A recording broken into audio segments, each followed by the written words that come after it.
Family can be your greatest supporters or your deepest wound. For 15 years, my parents made me sleep in the unfinished basement during Christmas, while my sister got my childhood bedroom. When their investment fund collapsed and they faced bankruptcy, I showed up at their door with a check that changed everything, but not in the way they expected. Before we jump back in, tell us where you're tuning in from. And if this story touches you, make sure you're subscribed, because tomorrow, I've saved something extra special for you. Growing up in the affluent suburbs of Boston as the eldest, daughter of Richard and Diane Caldwell, meant living with impossibly high standards.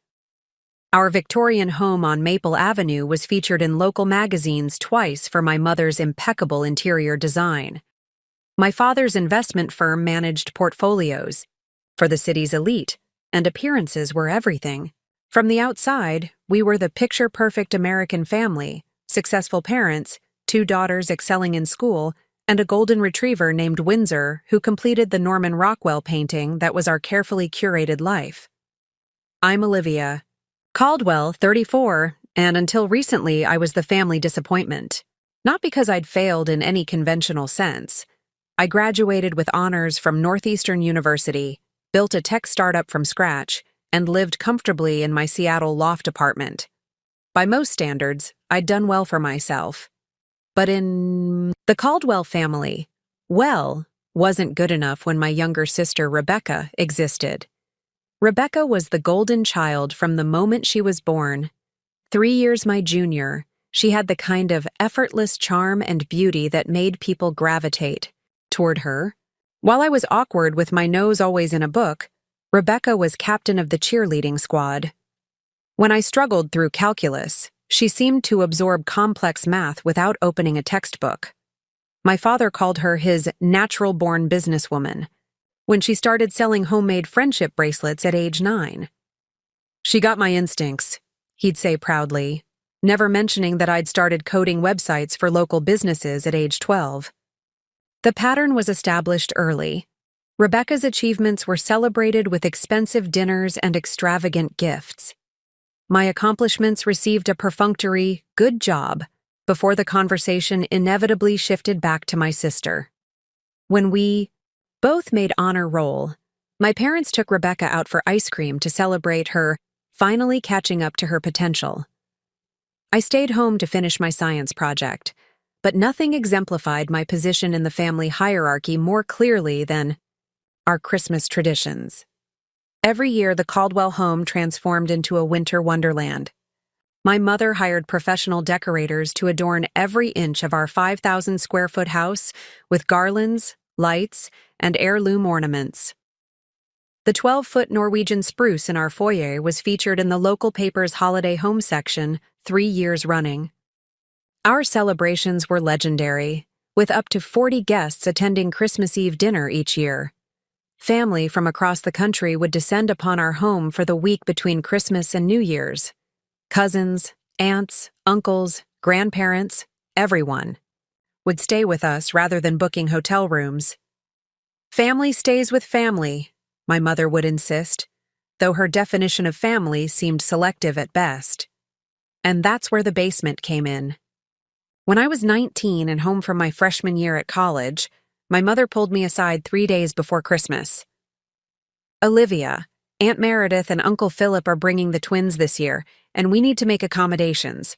Rebecca needs her space for all her activities with her high school friends, so we'll need you to stay in the basement for the holidays." Our basement wasn't finished. Concrete floors, exposed pipes, and a persistent smell of mildew. Dad had talked about converting it into a home theater for years but never got around to it. There was an old pull-out sofa down there, surrounded by boxes of old tax documents and holiday decorations that didn't make the cut for my mother's perfect displays. "The basement?" I asked, stunned. "Can't the twins stay down there? Or maybe Rebecca and I could share her room? We did it when we were kids." My mother's face hardened. "Rebecca needs her privacy. She's hosting the debate team's holiday party tomorrow, and she needs space to prepare. Besides, you're only here for a week, and you spend most of your time on that laptop anyway." That first night in the basement, I cried silently into a musty pillow, listening to the sounds of laughter and Christmas music drifting down through the heating vents. The basement was freezing. The only heat came from a small space heater that made alarming clicking noises throughout the night. I wore 3 layers of clothing to bed and still woke up with numb fingers. I told myself it was just for 1 year. A fluke, an emergency situation with the unexpected extra guests. I was wrong. The next Christmas, despite having fewer guests, I was directed to the basement again. "You're used to it now," my father said dismissively when I protested. And, "Rebecca needs the good guest room for her Yale interviewer who's stopping by on the 27th. The pattern continued, year after year. Even after I graduated and started my own company, even after I could afford luxury hotel rooms, I was relegated to the basement during holiday visits. It became a running joke among the extended family. "Where's Olivia sleeping?" someone would inevitably ask, and my mother would wave vaguely toward the basement door with a tight smile. "She's fine down there. She doesn't mind." But I did mind. I minded deeply. Each Christmas basement stay was another reminder that I was an afterthought in my own family. Each year, I promised myself it would be the last time I'd subject myself to such treatment. Yet each November, the sense of obligation would creep in, and I'd find myself booking a flight back to Boston, hoping things might be different. They never were. By my early 30s, I'd built Nexus Innovations into a respected software company specializing in healthcare management systems. We weren't a unicorn startup with billions in valuation, but we were profitable, ethical, and making a genuine difference in patient care across the country.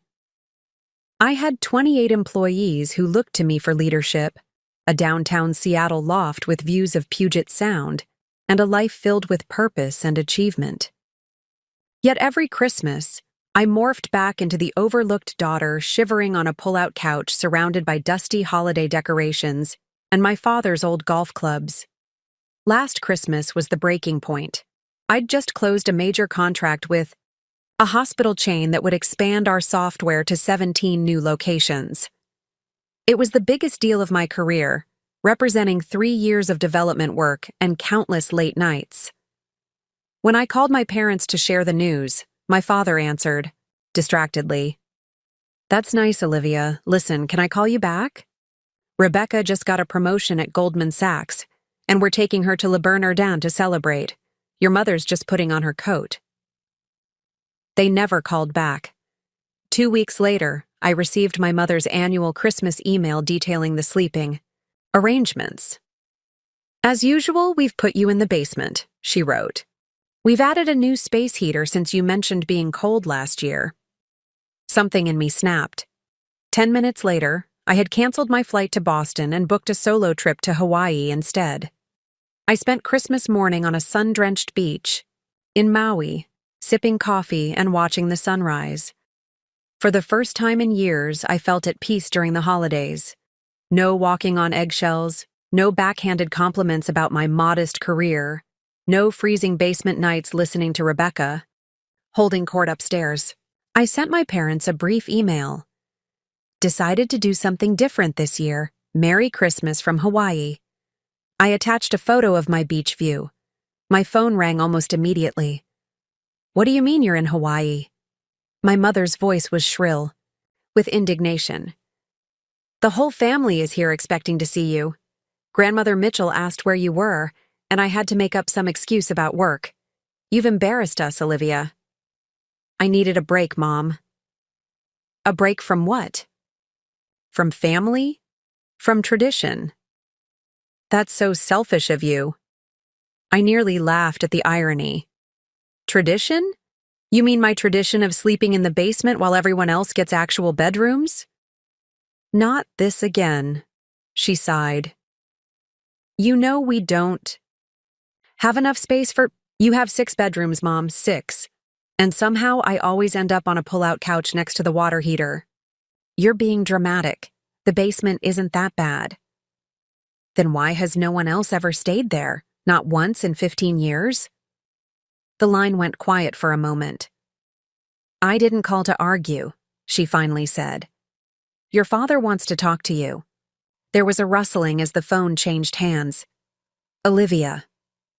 My father's businessman voice, the one he used for difficult clients.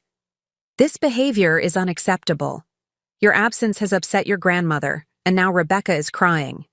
I'm sorry about grandmother, I said, meaning it. My grandmother had always been kind to me, sneaking me extra dessert and slipping 20s into my pocket. But I find it hard to believe Rebecca is crying over my absence. She's never shown much interest in seeing me before. That's unfair. Your sister looks up to you. Another lie to add to the pile. Rebecca hadn't looked up to me since we were children. Now she mainly looked through me, except when making thinly veiled comments about how my company was cute compared to her investment banking career. Dad, I'm not coming. I'm taking care of myself for once. This is about the basement, isn't it? He lowered his voice, probably to keep others from hearing. You've always been so sensitive. It's just a sleeping arrangement, for God's sake. It's not just about the basement. It's about 15 years of being treated like an unwelcome houseguest in my childhood home. It's about my achievements being ignored while Rebecca gets celebrated for ordering the right salad dressing. Now you're just being childish. Your mother and I have always supported both of you equally. I closed my eyes, feeling the warm Hawaiian breeze on my face, strengthening my resolve. Dad, I have to go. My surfing lesson starts in 20 minutes. Surfing? Since when do you surf? Since today. Merry Christmas. I hung up and turned off my phone.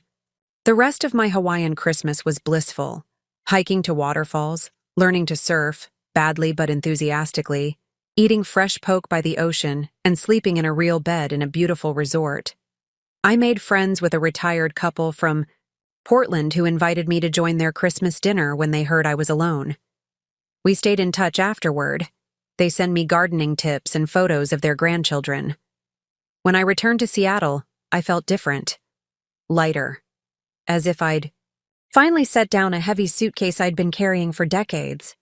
I decided that my Hawaii Christmas wouldn't be a one-time escape, but the beginning of a new relationship with my family, one with boundaries and self-respect at its core. For months, I maintained minimal contact, brief text responses to my mother's messages, short calls on birthdays, but no visits. No. I focused on growing my company, made new friends through a hiking group, and even started dating a kind, funny marine biologist named Eliza, who valued my thoughts and achievements. Then, in late October, everything changed. I was in the middle of a staff meeting when my phone lit up with my father's number. My father never called during business hours. He considered it unprofessional to make personal calls during the workday. Something had to be wrong. I need to take this, I told my team, stepping into the hallway. Dad? What's happening? His voice sounded hollow, stripped of its usual confidence. Olivia, there's been a situation. He paused, and I could hear him breathing heavily. The fund. There's been a collapse. What fund? What are you talking about? My investment fund. Caldwell Partners. We've lost everything. The hallway seemed to tilt slightly. My father's investment firm managed millions in assets for wealthy clients, and our family's money. He'd started it 30 years ago and built it into one of Boston's most respected financial management companies. Everything? How is that possible? You're always so careful with investments. Another long pause. I made some gambles. The market turned, and there were improprieties. Improprieties? Dad, are you saying the SEC is investigating? It's going to be public soon. Your mother doesn't know the full extent yet. His voice cracked, a sound I'd never heard from my stoic father. We're going to lose the house. Everything. I sank into a chair in the hallway, my mind racing. Despite our complicated relationship, these were my parents.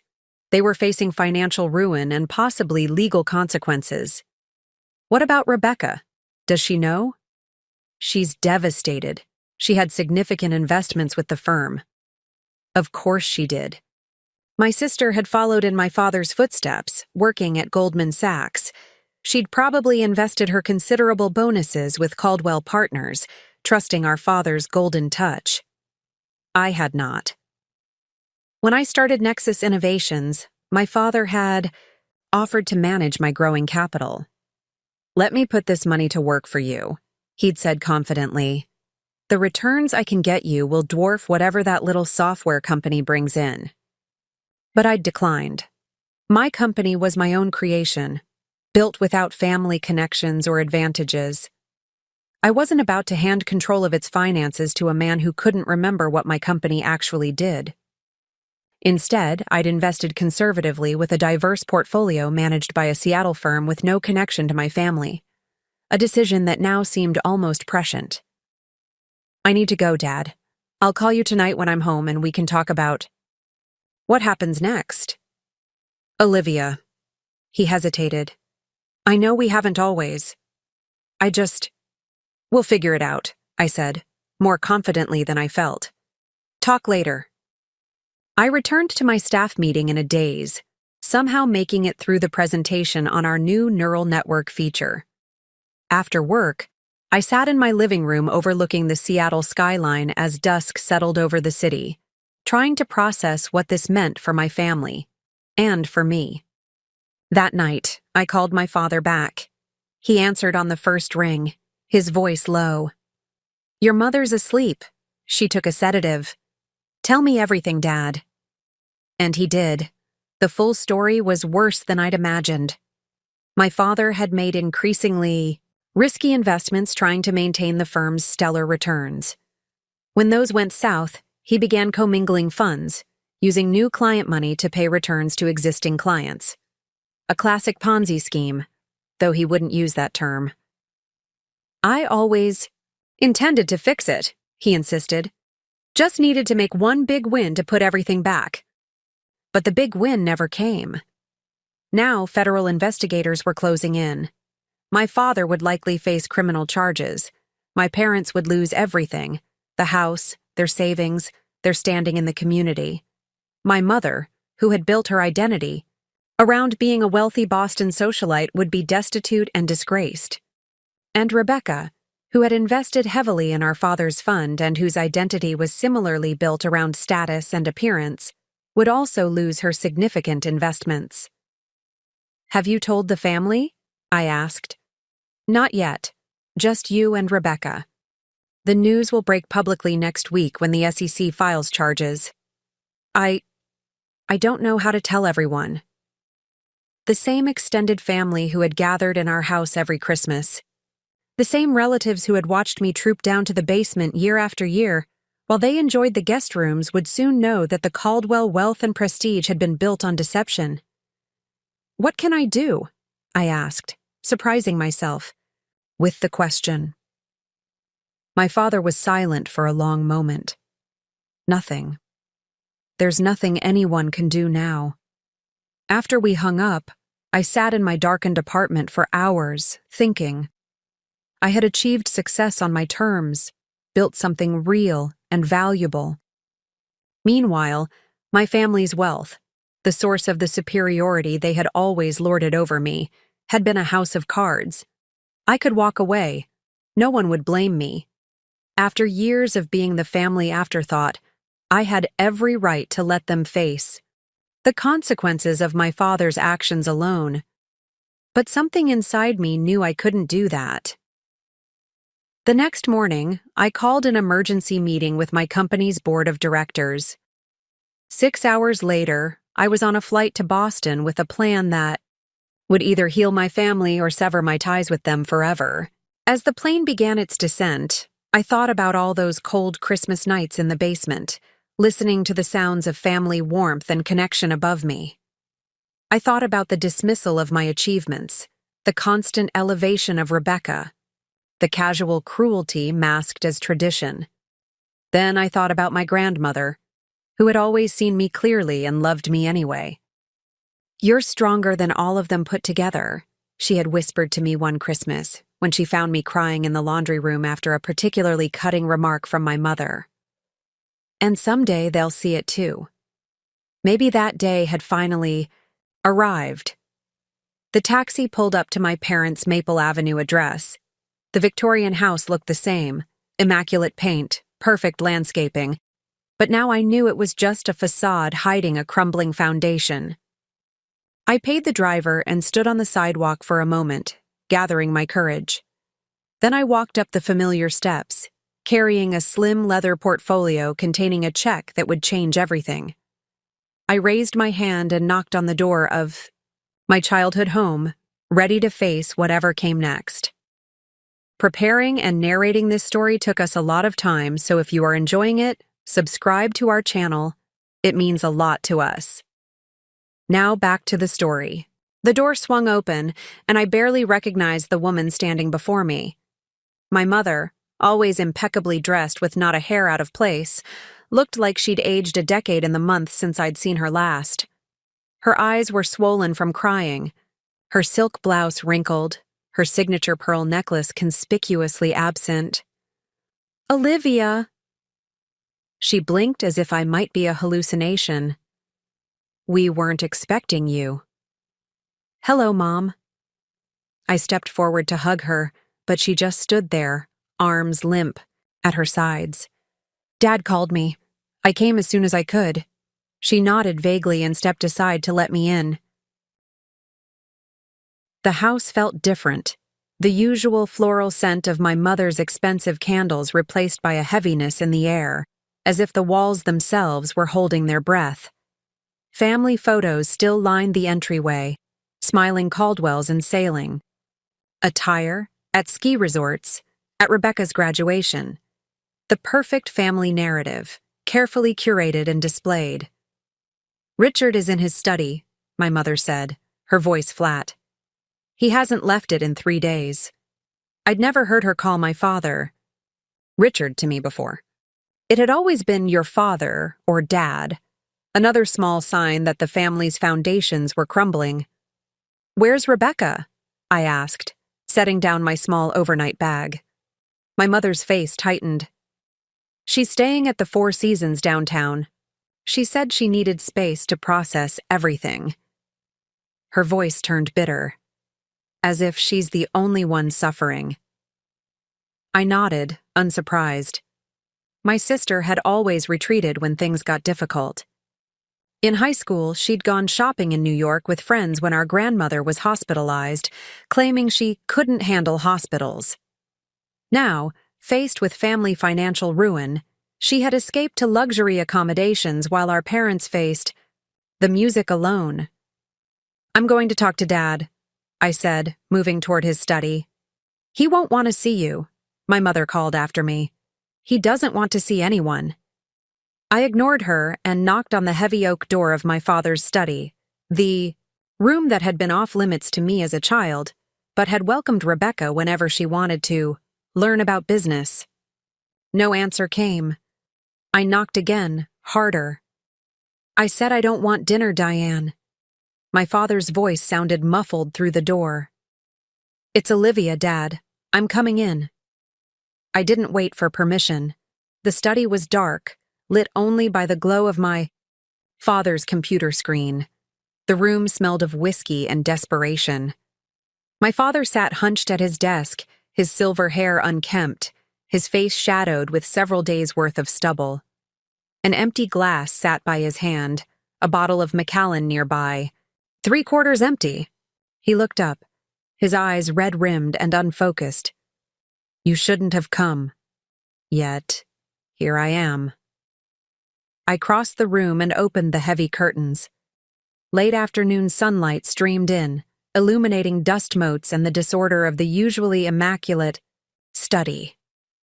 Papers were strewn across the desk, and several framed certificates, my father's business awards and recognitions, had been removed from the walls and stacked in a corner. "I'm preparing to surrender my securities licenses," he said, noticing my gaze on the certificates. "Voluntarily before they're revoked." I sat in one of the leather chairs facing his desk. "Tell me everything, Dad. The full truth, not the sanitized version you gave me on the phone. He laughed hollowly. You want the truth? The truth is, I'm a fraud, a criminal. I've destroyed everything I built, betrayed people who trusted me, and ruined our family's name. His hand moved toward the whiskey bottle, but I reached across the desk and moved it out of his reach. Details, Dad. I need specifics if I'm going to help. His eyes narrowed. Help? There's no helping this, Olivia. The SEC has a rock-solid case. I've already spoken with the best criminal defense attorney in Boston, and he says the best I can hope for is a plea deal with a reduced sentence. How much did you lose? He looked away. All of it. $19 million from the fund. The family assets are going to be frozen and then liquidated for restitution. How many clients were affected? 42 investors, friends, colleagues. His voice broke. Our family. I took a deep breath.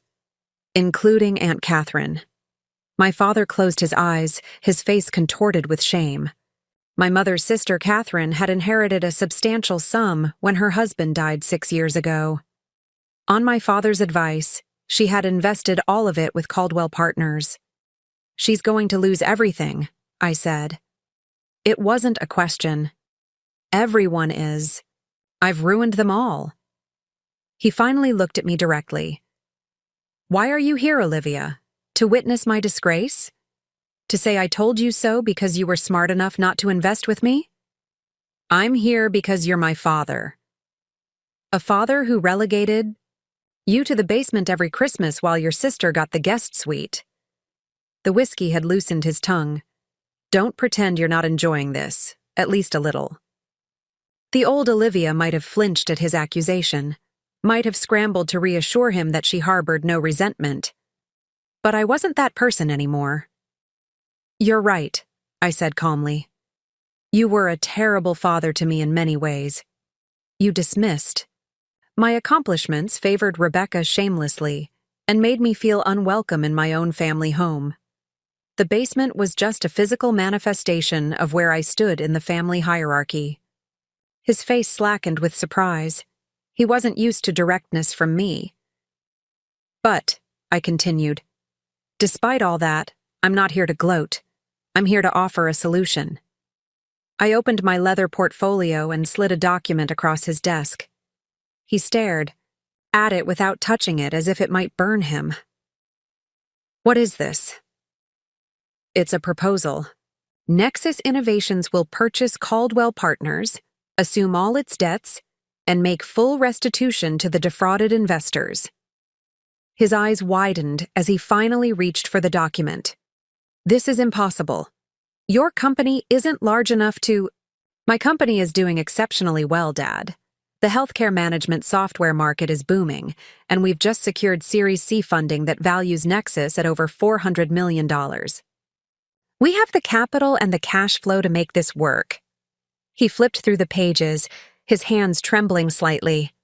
This would save the clients, but it doesn't solve my legal problems.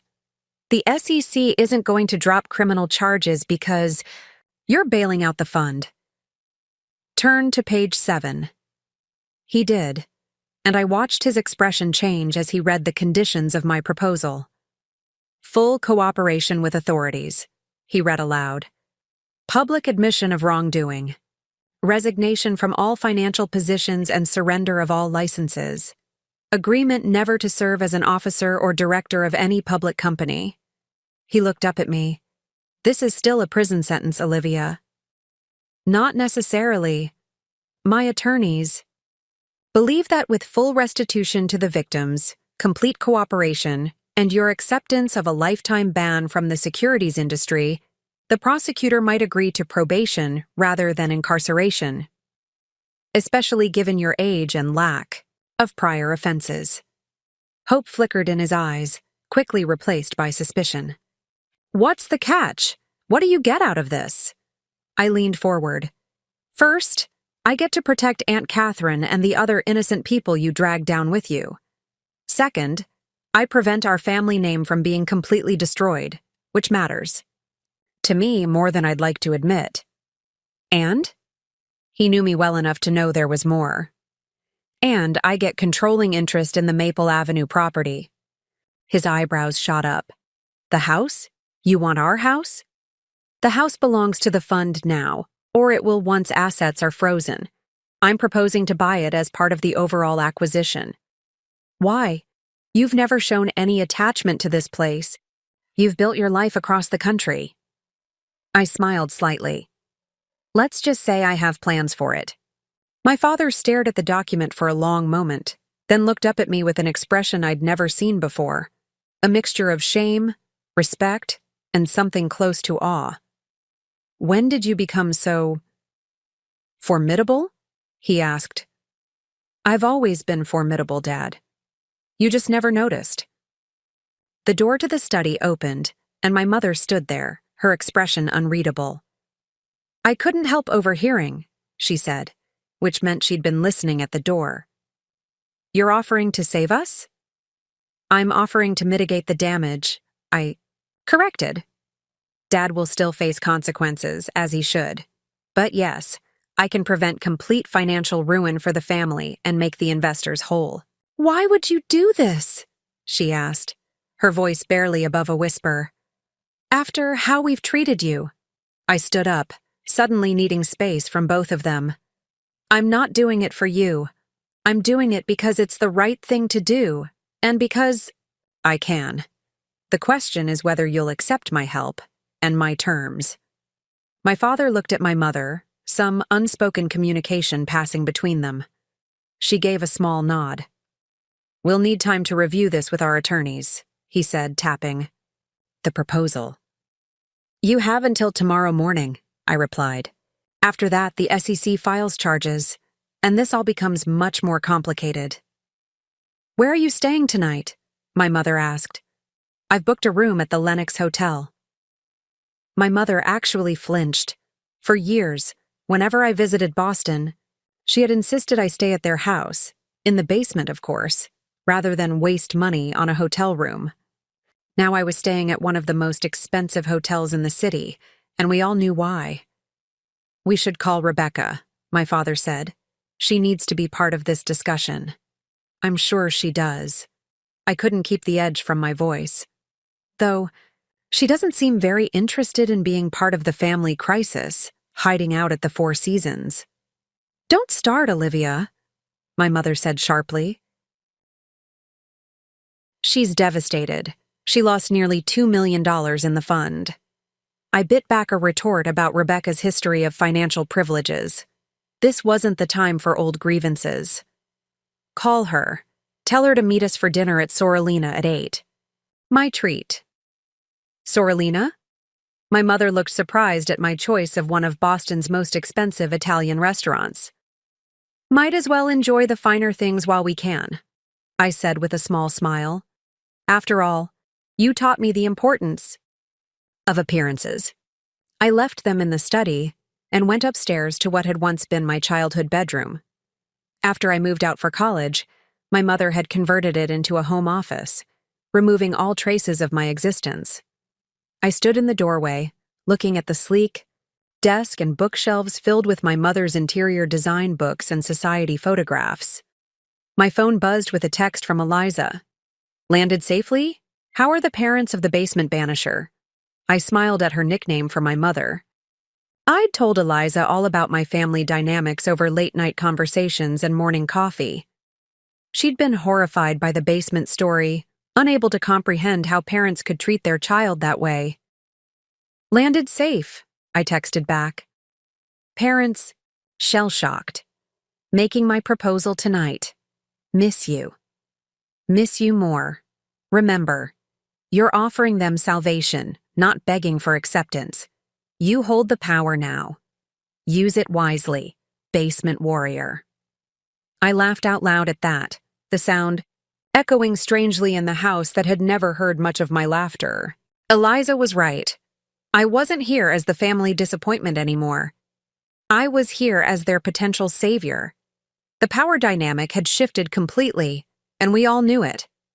I freshened up in the guest bathroom, not the basement, I noted with irony, and headed out to prepare for dinner. I had calls to make, details to confirm with my attorneys, and a plan to finalize before facing Rebecca.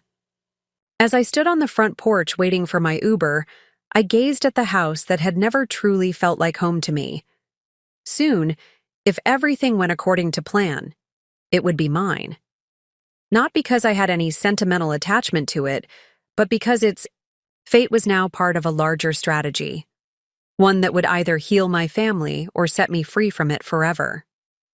The autumn air was crisp, carrying the scent of wood smoke and fallen leaves. Across the street, a family was unloading groceries, the children laughing as they raced up the front steps. A normal family scene, the kind I'd always observed from the outside.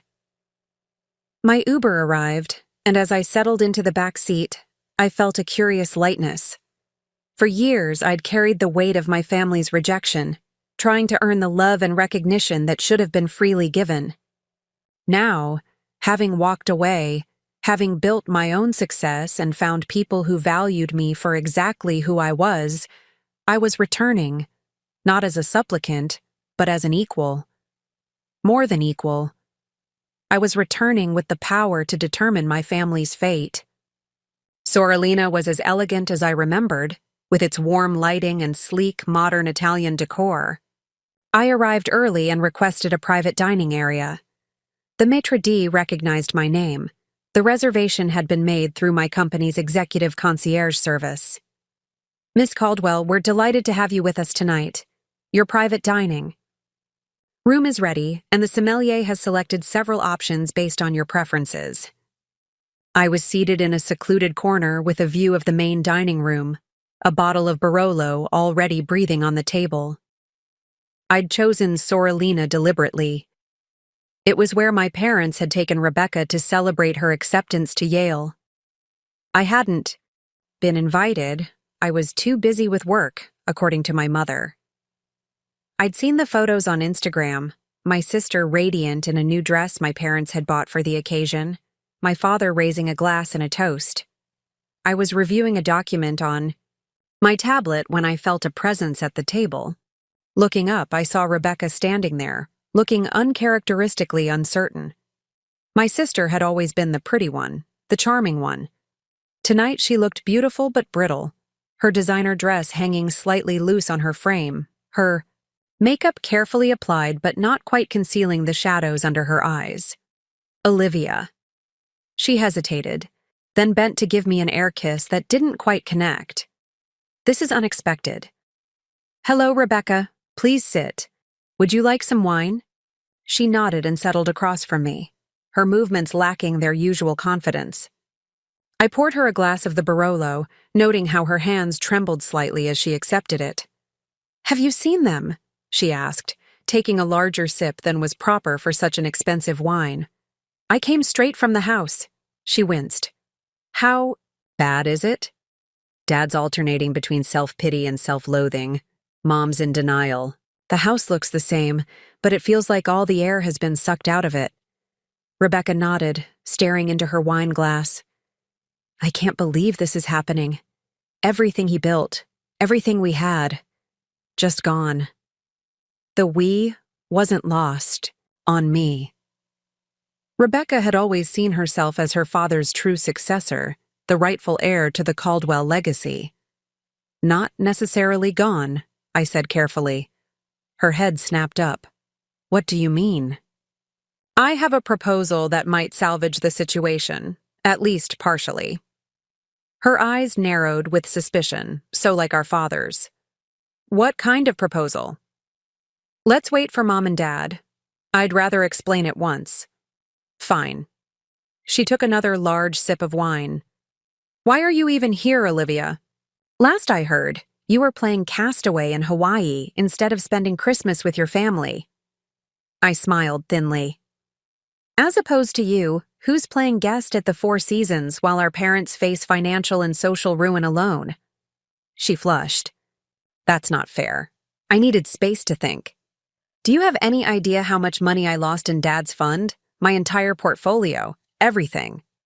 Did you ever wonder where that money came from in the first place? The seed money for your portfolio? Her flush deepened. I earned it. I work 70-hour weeks at Goldman. And before that, the money Dad gave you to start investing when you were still in college? The down payment for your New York apartment? The connections that got you the Goldman interview in the first place? What's your point? She snapped. My point is that you've been the beneficiary of family privilege your entire life, Rebecca. You've been given every advantage, while I had to build from nothing. She laughed incredulously. Is that really how you see it? Poor Olivia, the neglected daughter? Please. You were always the smart one, the capable one. You didn't need the help I did. Need the help, I repeated slowly. Is that the story you've been telling yourself? That you got the attention, the opportunities, the support because you needed it more? Before she could answer, our parents arrived. My mother had changed into a simple black dress, her hair freshly styled, attempt at normalcy through appearance. My father looked marginally better than he had earlier. He'd shaved and changed into a clean shirt, though the haunted look remained in his eyes. They sat down, my mother next to Rebecca, my father next to me. A server appeared immediately to pour wine and provide menus, then discreetly withdrew. I've ordered a selection of appetizers for the table, I said, breaking the awkward silence that had fallen. The Parmigiano soup here is exceptional. How would you know? My mother asked. You've never been here. I wasn't invited last time you all were here, I replied evenly. But that doesn't mean I haven't dined here. I bring clients here whenever I'm in Boston. My father cleared his throat. I've reviewed your proposal with our attorney. It's surprisingly thorough. My company has an excellent legal team. You're really willing to do this? Rebecca interjected. Bail out Dad's firm? Use your company's money to make the investors whole? With conditions, I reminded them. Very specific conditions. Including taking our house, my mother said tightly. The house isn't yours anymore, Mom. It belongs to the fund's creditors now, or it will once everything is frozen. I'm proposing to purchase it at fair market value as part of the overall settlement. But why? Rebecca asked. You've never cared about the house. You don't even live in Boston. I've given this a lot of thought, I said as the appetizers arrived. I waited until the server had departed before continuing. For years, I've dreamed of opening a technology education center for underserved girls. A place where they could learn coding, engineering, digital design, everything they need to enter the tech industry on equal footing. My family stared at me blankly. The Maple Avenue house is perfect for this purpose, large enough for classrooms and computer labs, a residential neighborhood but close to public transportation for students coming from other areas. The zoning allows for educational use with minimal variance requirements. You want to turn our home into a school? My mother looked horrified. A technology education center, I corrected, with dormitory space for rural students doing summer intensives. It will be called the Mitchell Center for Technology Innovation. Mitchell, my father repeated. Your grandmother's maiden name. I nodded. Grandmother always encouraged my interest in computers. She bought me my first programming books when I was 12. So this is your revenge. My mother's voice was cold. Take our home and erase the Caldwell name from it completely. This isn't about revenge, I said, though part of me couldn't deny the satisfaction I felt at their discomfort. This is about creating something positive from this situation, and about honoring the person who always saw my potential, even when the rest of you didn't. What about us? Rebecca asked. Where are we supposed to live if you take the house? The proposal includes a provision for a portion of the sale proceeds to be placed in a living expense trust. Not enough for the lifestyle you're accustomed to, but enough to secure modest housing and basic needs while Dad deals with the legal consequences and you rebuild your careers. How generous, my mother said bitterly. More generous than I needed to be. I replied, meeting her gaze steadily. I could have let you all face this alone. Dad would go to prison, you'd lose everything, and the Caldwell name would be permanently associated with financial fraud. Instead, I'm offering a path that provides some measure of redemption and restitution to the people Dad harmed. My father, who had been silent during this exchange, finally spoke. What you're offering is remarkable, Olivia. I don't deserve your help, but the investors don't deserve to suffer for my mistakes. He looked at my mother and Rebecca. We should accept. Just like that? Rebecca exclaimed. Hand over our home to be turned into some pet project of Olivia's? It's not a pet project, I said sharply. It's a legitimate educational foundation with significant backing from the tech industry. And you don't have a choice, Rebecca. The house isn't yours to keep. This feels like blackmail, my mother muttered. No, I said. This feels like consequences. For the first time in your lives, you're facing the consequences of your choices, and I'm offering you a lifeline you don't deserve. The main courses arrived, momentarily silencing our conversation. I had ordered the gnocchi with braised short ribs, but found my appetite had diminished. Why are you really doing this? Rebecca asked after the server had again withdrawn. It can't just be for Aunt Catherine and the other investors. I considered her question carefully. The truth was complex, my motivations layered. When I left here last Christmas and spent the holiday in Hawaii, I made a promise to myself that I would never again let this family define my worth. I built a life that fulfills me, with people who value me for exactly who I am. I took a deep breath. But I realized something else too. As long as I carried anger and resentment toward you, I was still letting you define me. Just in a different way. My mother looked down at her barely touched salmon. This isn't about saving you, I continued. It's about closing a chapter in my life. It's about using my success to create opportunities for girls who might otherwise be overlooked, the way I was. And yes, it's about proving to myself that I can face this family from a position of strength, not weakness. The table fell silent as they absorbed my words. For perhaps the first time, they were seeing me clearly, not as the awkward, overlooked older daughter, but as a woman who had forged her own path and created success on her own terms. I need your answer by morning, I said finally. My legal team is standing by, but we need to move quickly before the SEC files formal charges. My father nodded.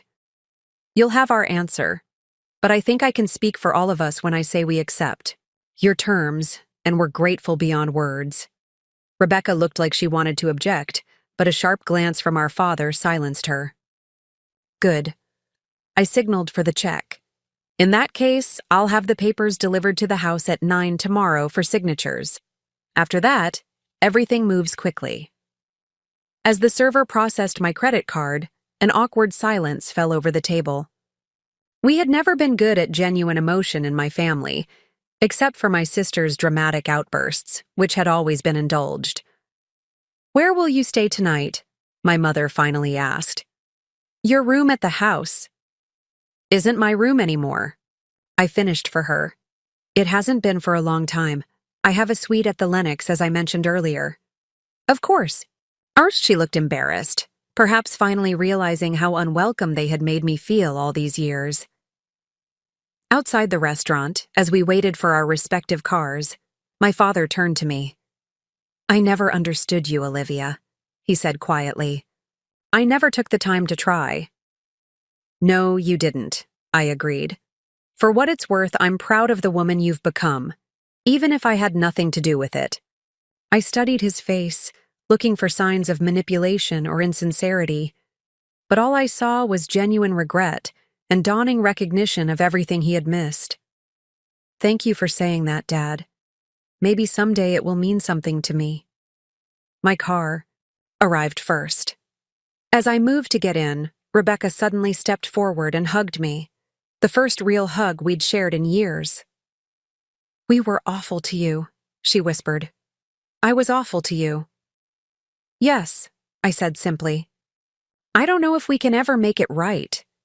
I pulled back to look at her. This isn't about making it right, Rebecca. It's about moving forward, all of us. As my car pulled away, I watched them in the rearview mirror. 3 figures standing, close together on the sidewalk, looking smaller and more vulnerable than I had ever seen them. For the first time, I didn't feel like the outsider looking in at the Caldwell family. I felt like the one who had broken free. Back in my hotel suite, I poured a glass of water and stood by the window, looking out at the Boston skyline.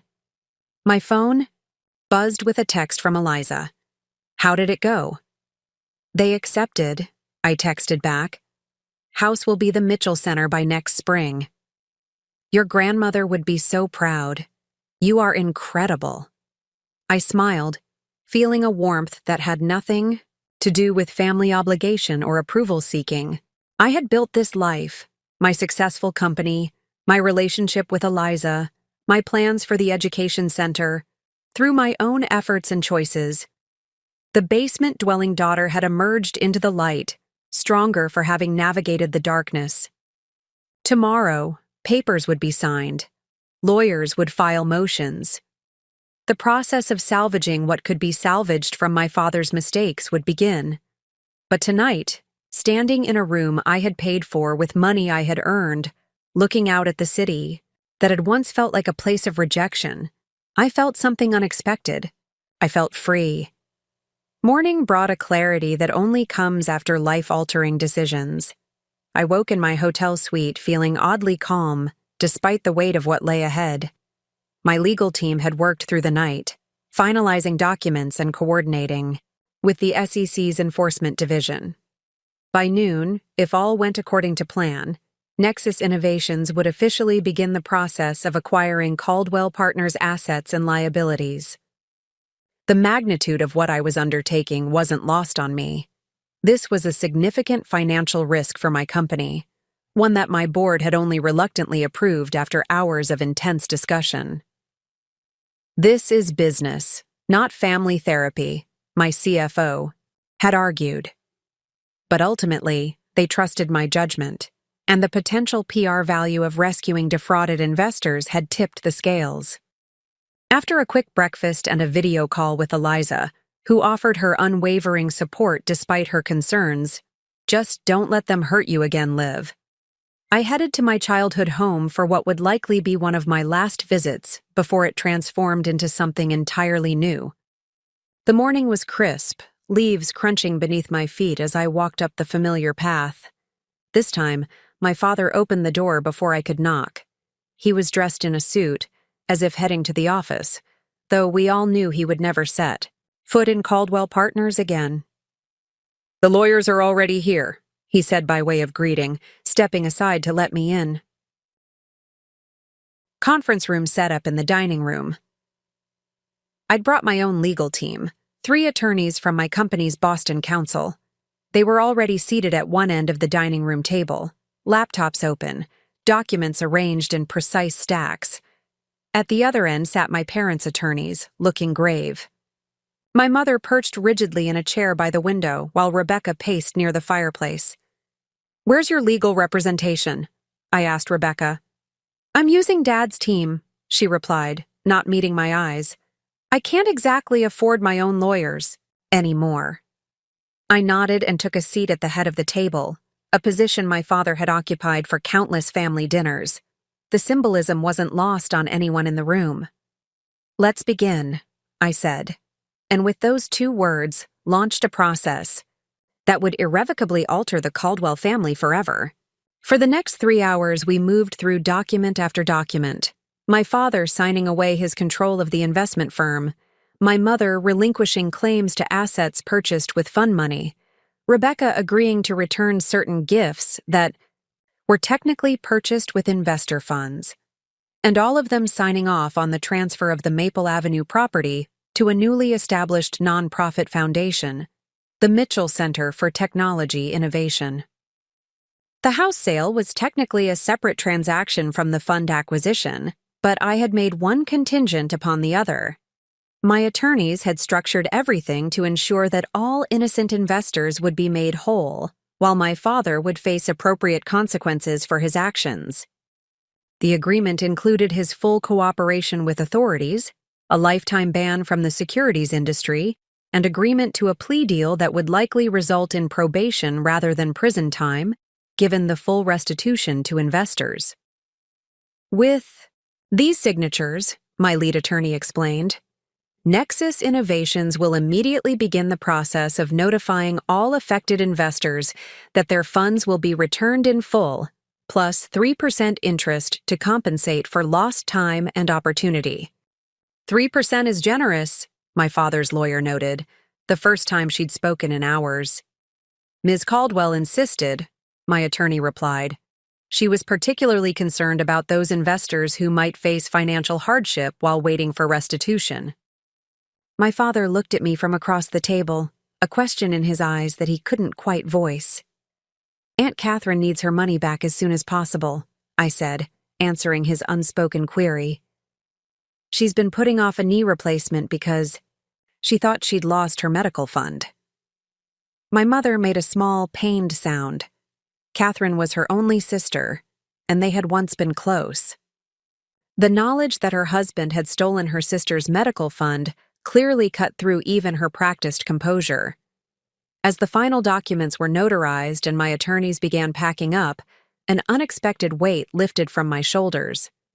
This wasn't forgiveness. I wasn't sure I would ever truly forgive my parents for years of emotional neglect. But it was closure. I had faced my family from a position of strength, protected innocent people from my father's mistakes, and created something meaningful from the ashes of the Caldwell legacy. What happens now? Rebecca asked as the lawyers filed out, leaving just the four of us in the dining room. Now you all begin rebuilding your lives, I said simply. The trust we've established will provide for basic living expenses for the next 5 years. That should be enough time for you and Mom to find employment and for Dad to complete whatever community service his plea agreement requires. And the house? My mother asked, looking around the dining room with its crystal, chandelier, and hand-painted wallpaper she'd commissioned from a European artist. Construction begins next month. The Educational Foundation takes possession in 2 weeks, but I've arranged for you to have until the end of the month to remove personal belongings. My mother nodded stiffly. There's quite a bit to sort through. 30 years of memories. I suggest focusing on the truly meaningful items, I said, thinking of the basement full of holiday decorations that hadn't made the cut for my mother's perfect displays. The house has 4 storage rooms filled with things you haven't looked at in years. And you? My father asked. You'll return to Seattle? Tonight, I confirmed. I have a company to run. Will we? Will we see you again? The vulnerability in his question caught me by surprise. Richard Caldwell had never shown weakness, had never admitted to needing anyone, least of all his overlooked elder daughter. I'll be back periodically to oversee the Mitchell Center's development. And I hesitated, uncertain if I was opening a door that should remain closed. And perhaps next Christmas, if you'd like, we could meet somewhere. Not here, obviously, but somewhere neutral, to start building something new. The hope that flashed across my father's face was painful to witness. A drowning man glimpsing a distant shore. My mother remained impassive, but Rebecca gave a small, tentative smile. I'd like that, she said softly. The grandfather clock in the hallway, a Caldwell heirloom that would now belong to the foundation, chimed noon. I stood, gathering my portfolio and phone. I should go. Final meetings with the legal team, and then my flight back to Seattle. They walked me to the door, an awkward procession of people who shared DNA but had never truly known each other. At the threshold, my mother suddenly reached out and touched my arm, the first physical contact she had initiated in years. Why are you naming it after your grandmother? She asked. You could have put your own name on it, or Nexus. I looked into her eyes, seeing genuine confusion. Because Grandmother Mitchell was the only one who ever saw me clearly. She recognized my potential when the rest of you were too busy applauding Rebecca. She bought me computer books when you were signing. Rebecca up for cotillion. She listened when you were too busy to hear. I didn't know, my mother whispered, about the books. There's a lot you didn't know about me, Mom. That was always the problem. I stepped outside into the crisp autumn air, breathing deeply, as I walked down the path toward the waiting car. Behind me stood the house that had never been a true home to me.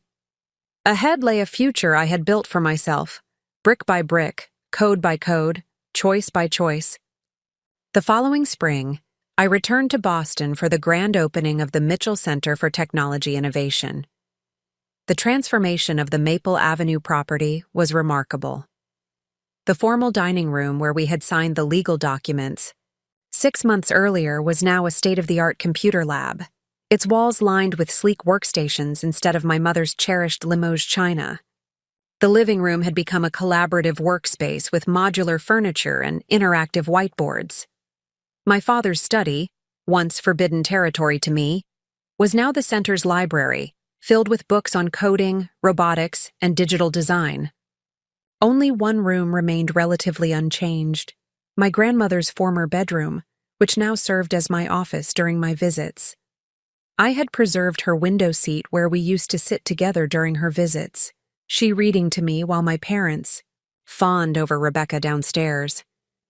The center's first cohort included 25 girls from underserved communities across Massachusetts. They ranged in age from 12 to 17, each selected based on aptitude, interest, and need. Many came from schools without advanced computer classes or homes without reliable internet access. All of them reminded me, in different ways, of my younger self, bright, curious, and overlooked. On opening day, I stood on the front steps of the building to address the assembled crowd of students, parents, educators, and press. The Boston Globe had run a feature on the center that morning, highlighting both its educational mission and the unusual circumstances of its founding. Tech entrepreneur transforms family home into innovation center for girls, the headline had read, with a smaller sub-headline, Daughter salvages legacy from father's financial scandal. Welcome to the Mitchell Center for Technology Innovation, I began, looking out at the eager faces of our first students. This building has a long history. For decades it was a family home, a place that represented certain values and traditions. From the corner of my eye, I caught a glimpse of unexpected movement. My parents and Rebecca stood at the edge of the crowd, having arrived quietly and without announcement. I hadn't seen them since Christmas, when we had met for an awkward but civil dinner at a restaurant in neutral territory, as promised. Today, this building begins a new chapter, I continued, recovering from my surprise. No longer a private home for one family, but a center of opportunity for many. A place where young women will develop the skills and confidence to enter fields where they have historically been underrepresented. I spoke about the curriculum, the mentorship program we had established with leading tech companies, and the residential summer intensives planned for rural students. Throughout it all, my family remained silent observers, Rebecca occasionally nodding at points that resonated with her. After the ceremonial ribbon cutting and tours of the facility, I finally approached them as the crowd dispersed. I didn't know you were coming, I said. We weren't sure we would, my father admitted. He looked healthier than the last time I'd seen him, the haunted look in his eyes replaced by something more settled. Thanks to my intervention and his full cooperation, he had indeed avoided prison, receiving instead 5 years of probation and 2,000 hours of community service. But we wanted to see it, to understand. It's impressive, Rebecca said, seeming genuinely admiring. Those girls, the way they looked at you, like you're their hero or something. Not a hero, I corrected. Just someone who sees their potential. My mother had remained silent, her gaze fixed on the building that had once been her showplace. "You kept the exterior mostly the same," she finally observed. "The colors, the landscaping." "It seemed important to maintain the historic character," I replied. "The changes are inside, where they matter most." She nodded, something like respect flickering across her face. "You've done something meaningful here, Olivia. Not what I would have done, but meaningful nonetheless." Coming from Diane Caldwell, this was the equivalent of effusive praise. "Would you like a tour?" I offered, surprising myself with the invitation. They accepted, and I led them through the transformed spaces of their former home. My father lingered in the computer lab, asking technical questions that revealed an unexpected interest in the center's mission. Rebecca seemed drawn to the collaborative workspace, commenting on the innovative design. My mother said little, but I caught her nodding approvingly at the quality of the renovations. "And this was your grandmother's room," I said as we reached my office. "You kept her window seat," my mother noted, running her hand along the cushioned bench where I had spent countless hours with my grandmother. "It was important to me." "She always favored you," my mother said, but without the bitterness that would have colored such a statement in the past. I resented it at the time. I thought she was undermining my parenting by treating you differently than we did. "She wasn't playing favorites, Mom. She was compensating for the fact that you and Dad did." My mother didn't deny it, which was perhaps the closest she would ever come to acknowledging the truth of my childhood. "She would be proud of this place," she said instead.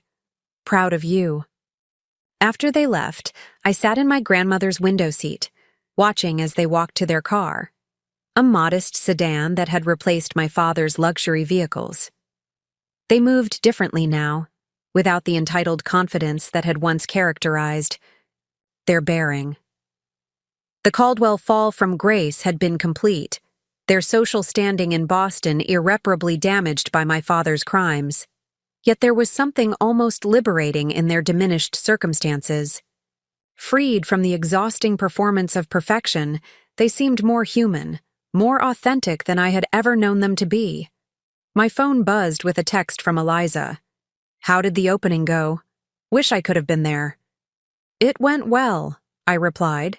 "Students are amazing." Parents showed up unexpectedly. "Wow, how was that?" I considered the question, trying to articulate the complex emotions of the day. "Healing," I finally wrote, in a way I didn't expect. Because that was the truth. In transforming my childhood, house of pain, into a place of opportunity for others, I had also transformed something within myself. The basement-dwelling daughter had not just emerged into the light, she had become the light, illuminating paths for girls who might otherwise have remained in shadows, just as I once had. That evening, after the last of the staff had gone home, I walked through the quiet building, listening to the settling sounds of the old house. In the main hallway, I had created a small exhibit honoring Eleanor Mitchell, my grandmother. Photos showed her as a young woman in the 1940s, one of the few female mathematics students at her university. Later images captured her working with early computers as a programmer for an insurance company in the 1960s, a career she had abandoned when she married my grandfather. "I could have done so much more if I'd had the opportunities," she once told me as we sat together in her window seat. "Promise me you won't let anyone limit what you can become, Olivia." I had kept that promise, though the path had been harder and lonelier than either of us could have imagined. Now I was creating opportunities for girls who reminded me of myself and of my grandmother. Girls who deserved to be seen for their potential, not overlooked because they didn't fit someone else's expectations. As I turned to leave, something caught my eye, a small framed photo I hadn't noticed before, placed on a side table near the entrance. It showed a teenage girl with glasses and an awkward smile, sitting at a bulky desktop computer. Me, at 14, absorbed in writing my first major piece of code. I picked up the frame, confused. This wasn't part of the official exhibit I had approved. Turning it over, I found a note taped to the back in handwriting I recognized as my mother's. Found this while cleaning out the attic. Thought it belonged here. DC. The photo must have been taken by my grandmother. I had no memory of anyone else ever documenting my early interest in computers. That my mother had found it, kept it, and now returned it to me in this way felt significant. A small acknowledgement of the girl I had been and the woman I had become without her support or recognition. I replaced the photo on the table, positioning it so visitors would see it as they entered. A reminder that even overlooked daughters can build meaningful lives and create positive change in the world. Outside, twilight had settled over Boston, the city lights beginning to twinkle against the deepening blue sky. Soon I would return to Seattle, to Eliza, to the life and company I had built there. But part of me would remain here, in this building that had been transformed from a symbol of my exclusion to a testament to my resilience. The basement was gone now, converted into a bright, open innovation lab with floor-to-ceiling windows that let in abundant natural light. No more cold nights on a musty pull-out couch. No more listening to family festivities from which I was excluded. In its place stood a space where young minds would be nurtured, where potential would be recognized and celebrated, where no one would be relegated to the shadows. As I locked the front door behind me, I felt a sense of completion, not of my life's work, which was ongoing, but of a particular chapter that had needed resolution. The Caldwell family home was now the Mitchell Center, and I was no longer defined by my relationship to that family or that home. I was Olivia Caldwell, founder and CEO of Nexus Innovations, creator of the Mitchell Center, partner to Eliza, mentor to young women in technology. I was defined by what I had built, not by what I had been denied. And that perhaps was the greatest transformation of all.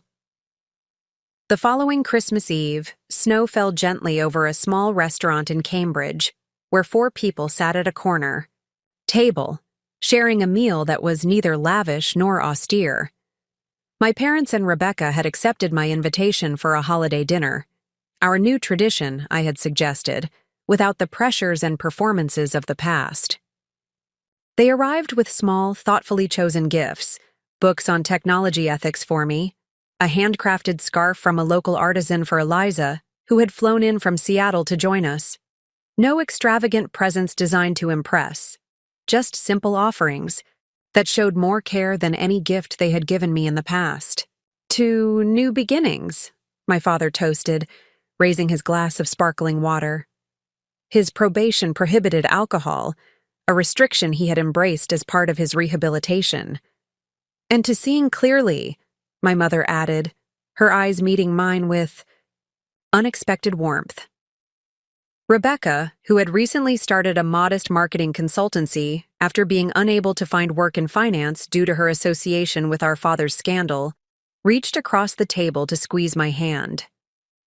"To sisters," she said softly, "and second chances." Eliza watched this exchange with gentle curiosity, having heard so much about my family, but meeting them for the first time.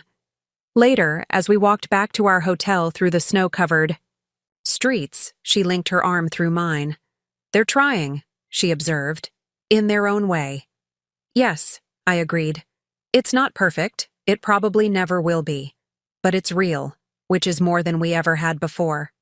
That night, in our comfortable hotel suite, I reflected on the journey that had brought me here. From the cold basement to the warm light of a life I had created on my own terms. From the overlooked daughter to a woman standing in her full power, capable of both setting boundaries and extending compassion. The Mitchell Center would welcome its second cohort of students in the spring. Nexus Innovations was thriving, our healthcare management software now used in hospitals across the country. Eliza and I were discussing marriage, a future together built on mutual respect and genuine love. And my family, the people who had once defined me by my exclusion, were slowly learning to see me as I truly was. not through the distorted lens of their expectations or comparisons, but as an individual worthy of recognition and respect. It wasn't a fairy tale ending. There would still be awkward moments, old patterns that threatened to resurface, wounds that hadn't fully healed. But it was a beginning, authentic and hard-won.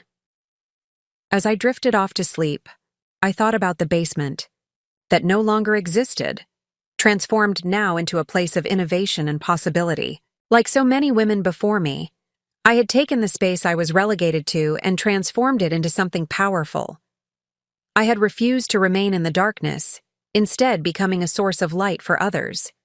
That, perhaps, was the most profound form of success, not measured in dollars or status, but in impact, in transformation, in the courage to build something meaningful from the very foundation of what once caused pain, from the basement to the boardroom, from overlooked to empowered, from exclusion to creation. That was my story, and I was still writing it, one bold decision at a time. 2 years after the opening of the Mitchell Center, I found myself standing before an audience of 500 at the Women in Technology Summit in San Francisco. The journey from basement-dwelling daughter to keynote speaker at one of the industry's most prestigious conferences wasn't one I had envisioned for myself, but life has a way of creating unexpected paths from our deepest wounds. Transformation isn't just about changing circumstances, I told the rapt audience. It's about changing perspectives. It's about recognizing that the very spaces where we've felt most restricted can become launching pads for our greatest contributions. From my vantage point on stage, I could see the faces of women who'd broken barriers in Silicon Valley, young coders just starting their journeys, and, in the second row, 5 teenage girls wearing matching navy blue blazers with the Mitchell Center logo, our first graduating cohort, now preparing for college with full STEM scholarships.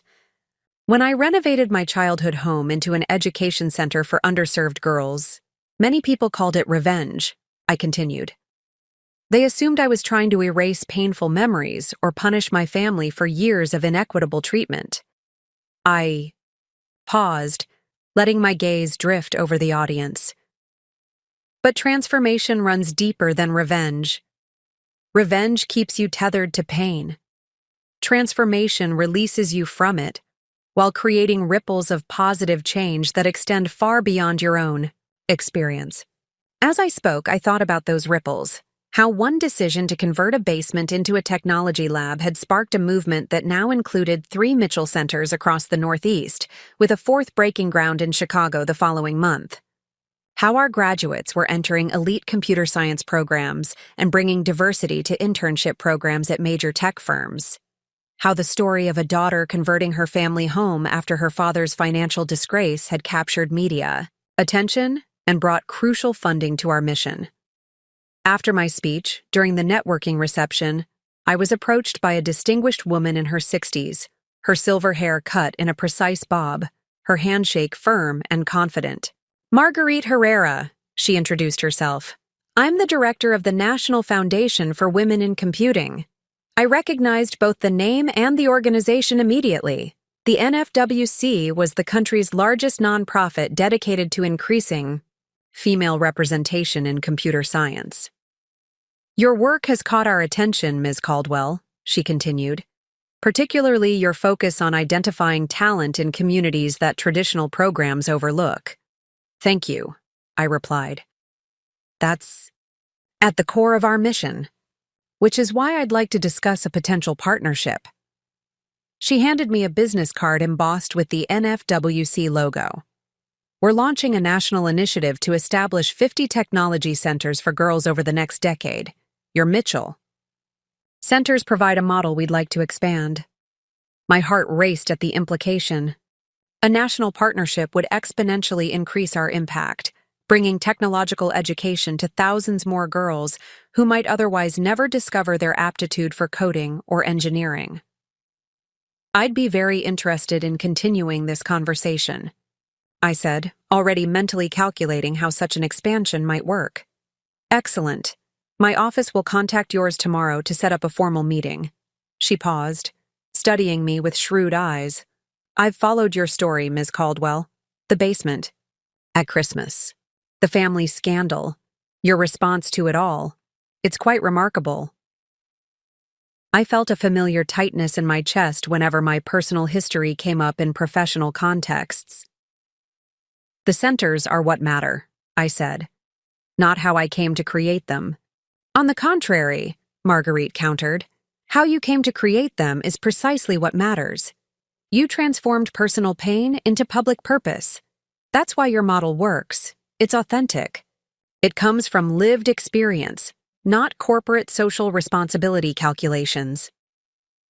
Before I could respond, we were interrupted by an excited voice. Ms. Caldwell, we got in. Jasmine, one of the Mitchell Center students who had attended my keynote, rushed toward us, waving her phone. The other 4 girls followed closely behind, their faces alight with shared excitement. MIT just sent the email. Early admission for all 5 of us. Jasmine was practically bouncing as she showed me her acceptance letter. We're going to be in the same freshman cohort. The pride that surged through me was unlike anything I'd experienced in my corporate success. These girls, bright, ambitious, and once overlooked just as I had been, were heading to one of the world's premier technology institutions. The same school that had rejected me years ago when my parents had refused to help with tuition, forcing me to attend a state university instead. I hugged each girl in turn, their enthusiasm infectious. This is incredible news. I knew you could do it. We couldn't have done it without you in the center, said Amara, the quietest of the group, whose talent for algorithmic thinking reminded me of myself at her age. My high school doesn't even offer AP Computer Science. You did. The work, I insisted. The center just gave you the tools. As the girls excitedly discussed their MIT futures, Marguerite observed our interaction with a small smile. This is exactly why we need to talk, she said quietly. What you've built needs to be replicated nationwide. That evening, back in Tawin City, my hotel suite, I called Eliza with the news about NFWC's interest and the students' MIT acceptances. That's incredible, love, she said, her pride evident even through the phone. Both the partnership and your students, though I'm not surprised about either. It feels surreal, I admitted, kicking off my heels and sinking onto the couch. When I started the first center, I was just trying to create something meaningful from a painful situation. I never imagined it becoming a national model. That's because you were focused on solving a real problem, not chasing recognition, Eliza replied. Speaking of recognition, did you see the Boston Globe piece? No. What piece? Hold on, I'll send it to you now. Moments later, my phone pinged with a message containing a link to an article titled, From Financial Disgrace to Public Service. The Caldwell Family's Unexpected Legacy. My stomach tightened as I began to read.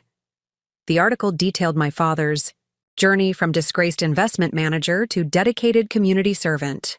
After completing his probation and community service hours, he had continued volunteering with a financial literacy program for low-income families, eventually becoming its director. The program taught basic budgeting, saving strategies, and how to avoid predatory lending, skills that many of his former wealthy clients had never needed, but which were critical for families living paycheck to paycheck. The article quoted my father. My daughter taught me that true redemption isn't about restoring what was lost, but about creating something better from what remains. She transformed our family home into an education center that changes lives. I'm trying, in my much smaller way, to use my financial knowledge to help people who never had the advantages I took for granted. I set down my phone, emotions churning. My father's rehabilitation had been a slow, complicated process. Our relationship had improved but remained cautious, with boundaries I enforced firmly. This public acknowledgement of my influence on his journey was unexpected. Are you okay? Eliza asked after my long silence. I think so, I said slowly. It's just strange to see him publicly crediting me for his change in perspective. Is it accurate? I considered the question. Yes, actually. That's what makes it strange. He's acknowledging something I never thought he'd recognize. After finishing my call with Eliza, I found myself reflecting on how much had changed in the years since I'd arrived at my parents' door with a proposal that altered all our trajectories. My father's transformation from entitled financier to humble community educator. My mother's shift from social climber to part-time art teacher at a senior center. Rebecca's evolution from golden child to hardworking small business owner who now occasionally volunteered at the Mitchell Center, teaching marketing skills to our students. And my own journey, from the basement-dwelling daughter desperate for validation to a woman comfortable in her own accomplishments, no longer seeking approval from those who had withheld it for so long. The next morning, I met with Marguerite and her team at NFWC headquarters.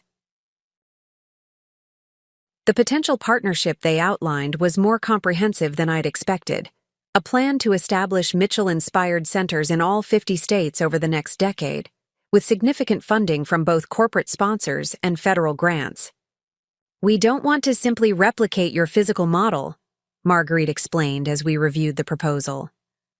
We want to incorporate your philosophy, identifying girls with aptitude rather than just interest, focusing on communities where technological education is limited, providing both technical skills and leadership development. And mentorship, I added. That's essential to our approach. Every student is paired with a woman working in the tech industry who can provide guidance and real-world perspective. Absolutely, Marguerite agreed.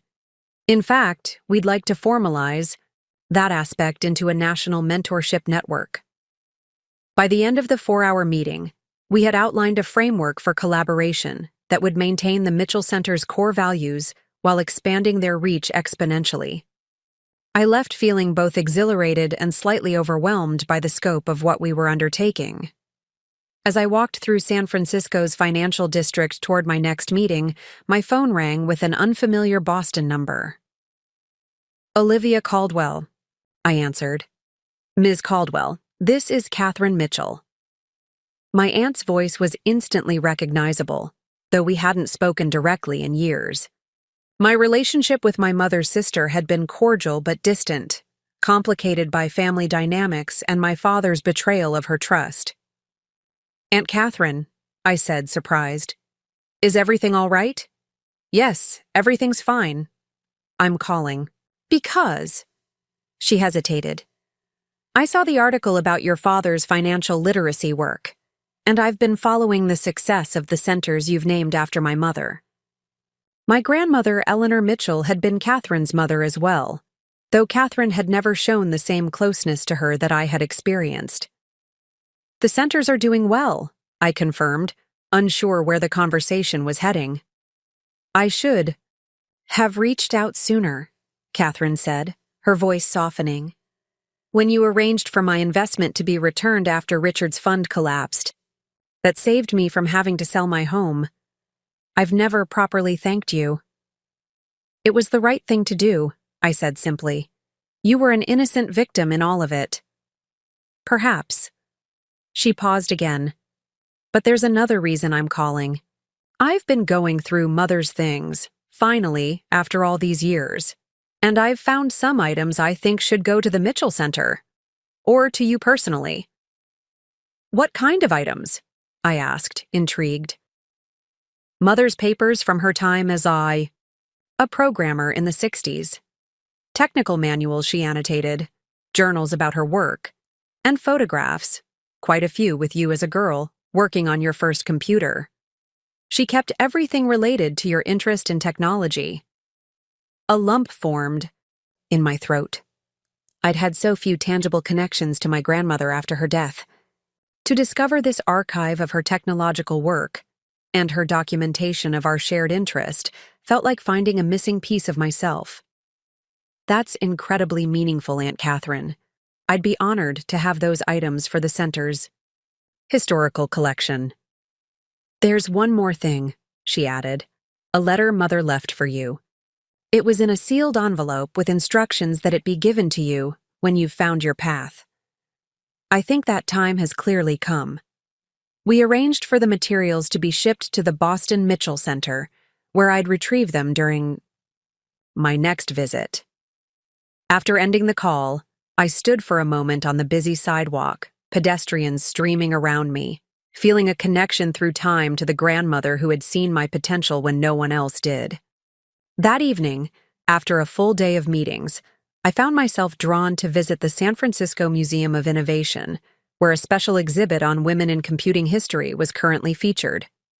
The museum was nearly empty at this late hour, allowing me to wander through the exhibit in contemplative silence. I paused before a display about early female programmers, women who had written code for ENIAC and other first-generation computers when programming was considered clerical work suitable for women before it became prestigious and male-dominated.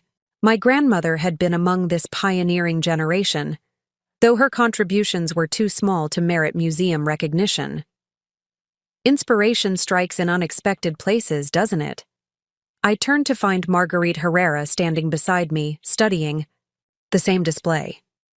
"I didn't realize you'd be here," I said. "This exhibit was partly funded by our foundation," she explained. "I try to visit whenever I'm in San Francisco. These women's stories deserve to be told." We moved through the exhibit together, pausing before photographs of women hunched over massive computers, punch cards in hand, their contributions largely forgotten by history. "Do you know what I find most remarkable about these pioneers?" Marguerite asked as we studied a group photo from 1962. "What's that?" They didn't know they were making history.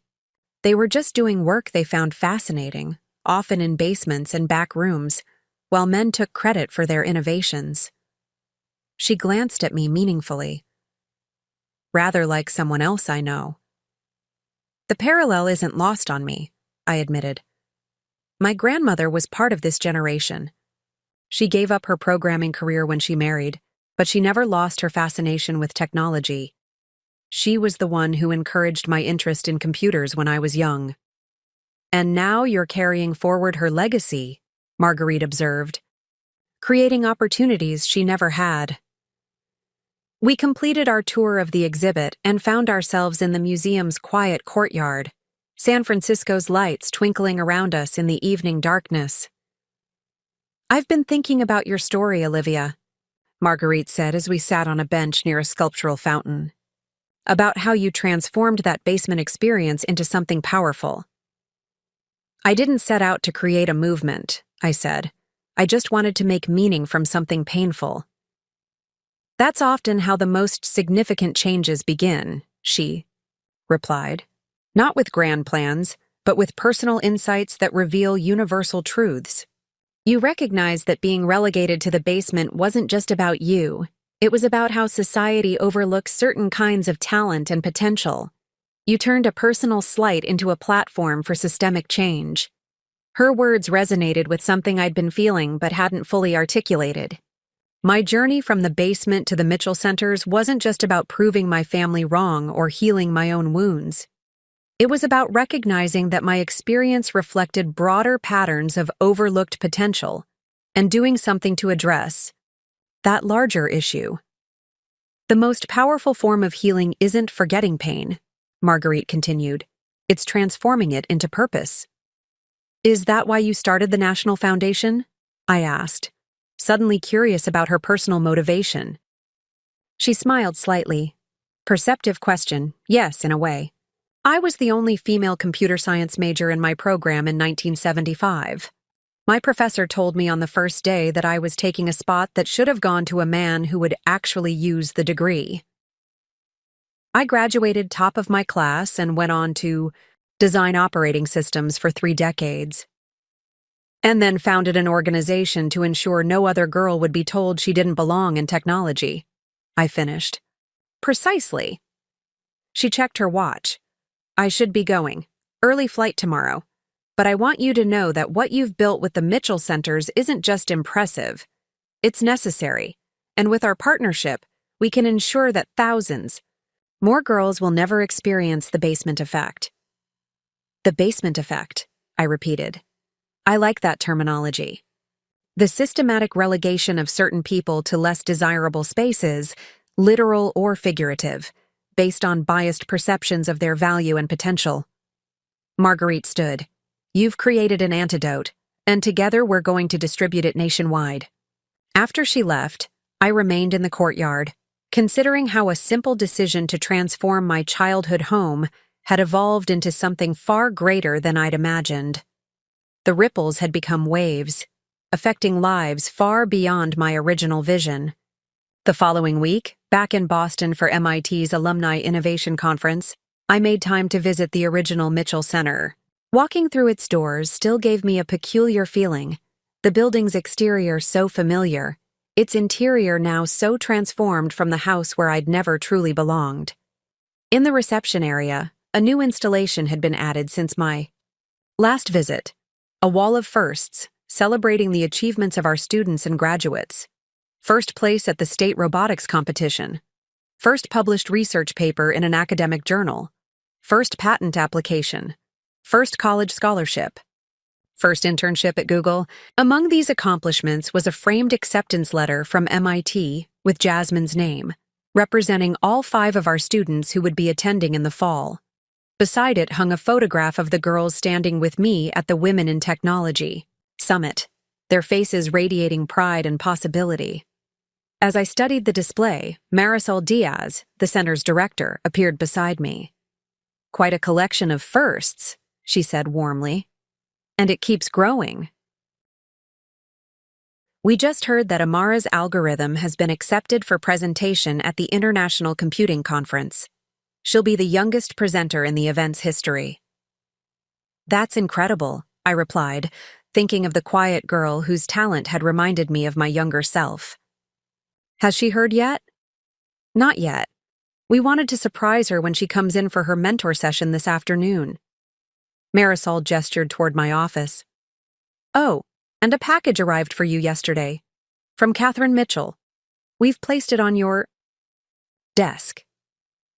In my office, the room that had once been my grandmother's, I found a carefully packed archival box.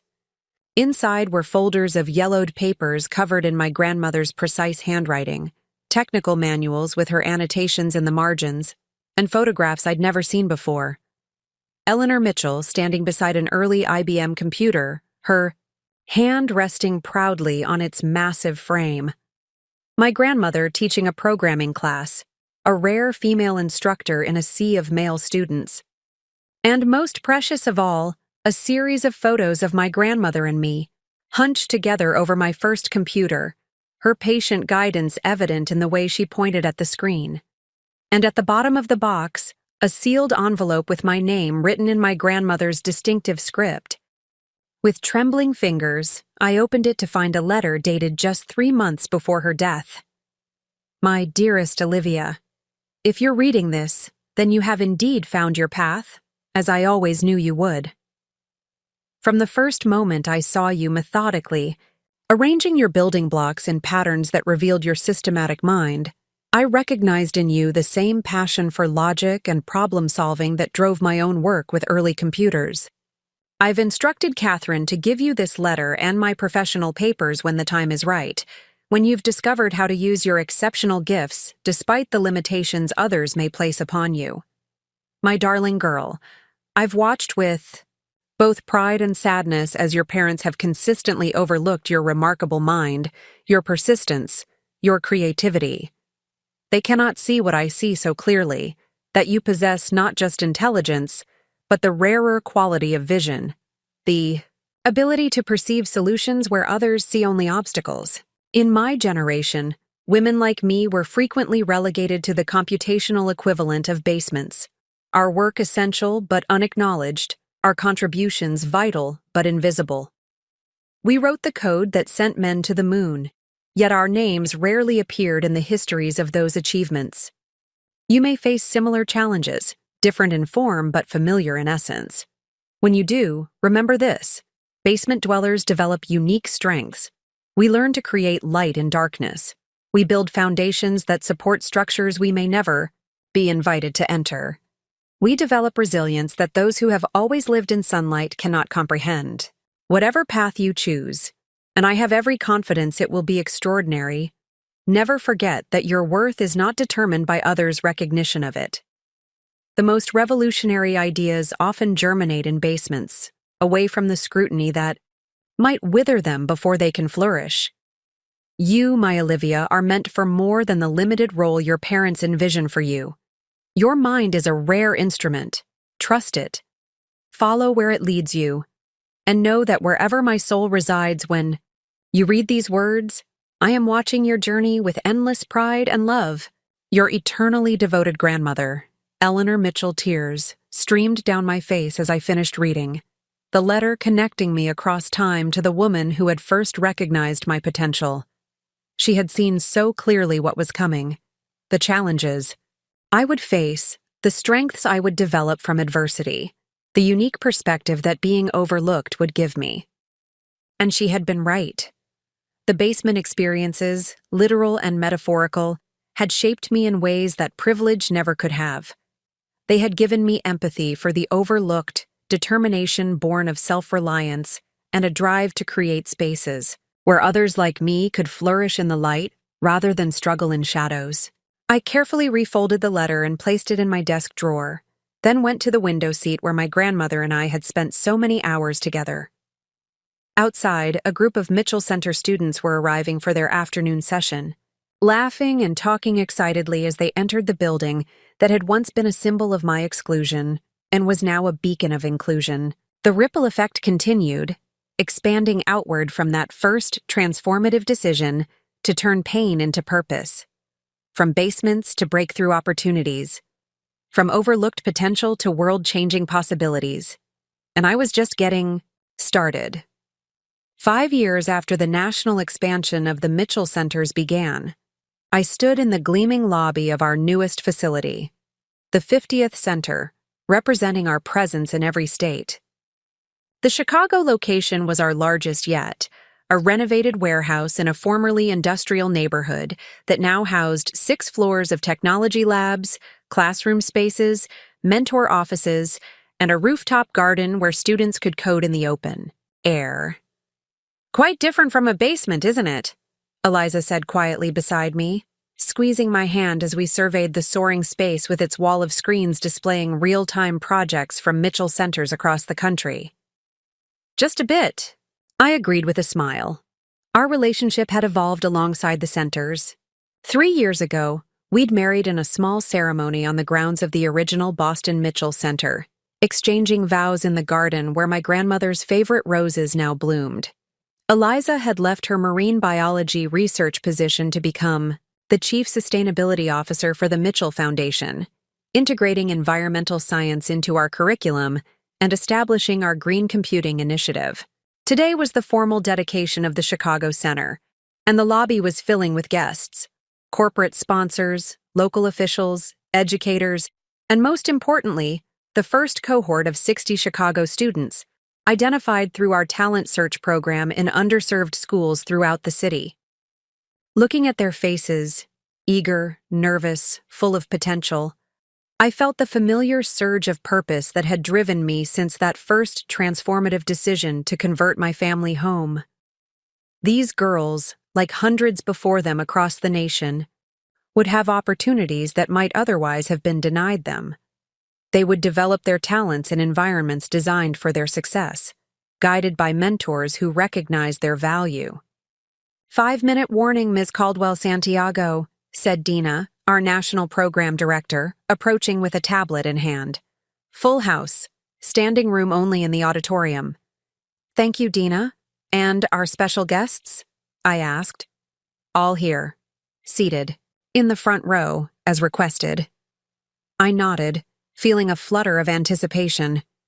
This dedication ceremony was different from the 49 that had preceded it. This one represented a completion, a fulfillment of the vision that had grown from personal healing to national movement. And it seemed fitting that certain people would witness this milestone. Eliza and I made our way to the auditorium, pausing, briefly outside the doors. "Ready?" she asked, straightening my lapel with a familiar gesture. Ready, I confirmed, taking a deep breath. We entered to enthusiastic applause, walking down the center aisle toward the stage.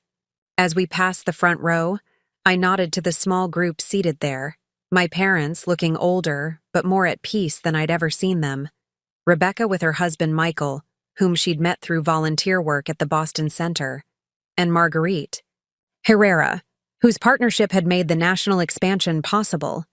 And, in a wheelchair at the end of the row, a surprise I hadn't expected, Aunt Catherine, who had rarely traveled since a stroke 3 years ago, had limited her mobility. She smiled and nodded as I passed, her presence a meaningful connection to my grandmother, whose vision had sparked everything we'd built. On stage, I took my place at the podium, surveying the packed auditorium. Tech industry leaders, educators, policymakers, media, supporters, and most importantly, students, all gathered to celebrate what had begun as one woman's response to years of being relegated to the basement. Welcome to the 50th Mitchell Center for Technology Innovation, I began. Today marks the completion of a vision that seemed almost impossible just 5 years ago. To establish a center in every state, providing technological education and mentorship to girls whose potential might otherwise go unrecognized. I paused, letting my gaze sweep across the audience. But the true origin of this national network began long before the first center opened its doors. It began in a basement. For the first time publicly, I shared the full story of those Christmas basements, the years of being overlooked, the family dynamics that had shaped my early life. Not with bitterness or accusation, but as context for what followed. How those experiences had given me a unique perspective on overlooked potential, and how my family's financial collapse had created an unexpected opportunity to transform pain into purpose. The basement can be a metaphor for any space where talent is relegated rather than elevated, I continued. The back row of a classroom, the bottom of a resume pile, the wrong side of a socioeconomic divide. But basements also have unique qualities. Their foundations, supporting everything built above them. They teach resilience to those who dwell there.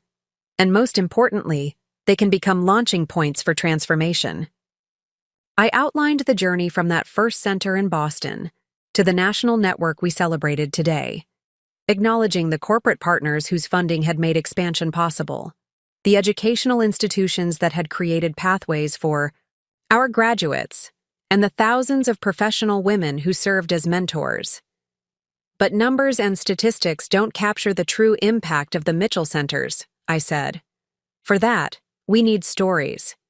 I gestured toward the side of the stage, where Jasmine, one of the original 5 students from Boston who had been accepted to MIT, now stood waiting. She had graduated with honors last year and recently joined one of Silicon Valley's most innovative artificial intelligence firms. Jasmine took the podium, her confidence a stark contrast to the shy girl I'd first met 6 years ago. Before the Mitchell Center, I didn't know anyone who looked like me in tech, she began. My high school counselor suggested I consider nursing or teaching because those were good careers for women. But Ms. Caldwell and the center showed me possibilities I'd never imagined. She described her journey from curious student to MIT graduate, now developing algorithms that help detect early indicators of climate change. But I'm just one story, she said, turning toward the projection screen behind us.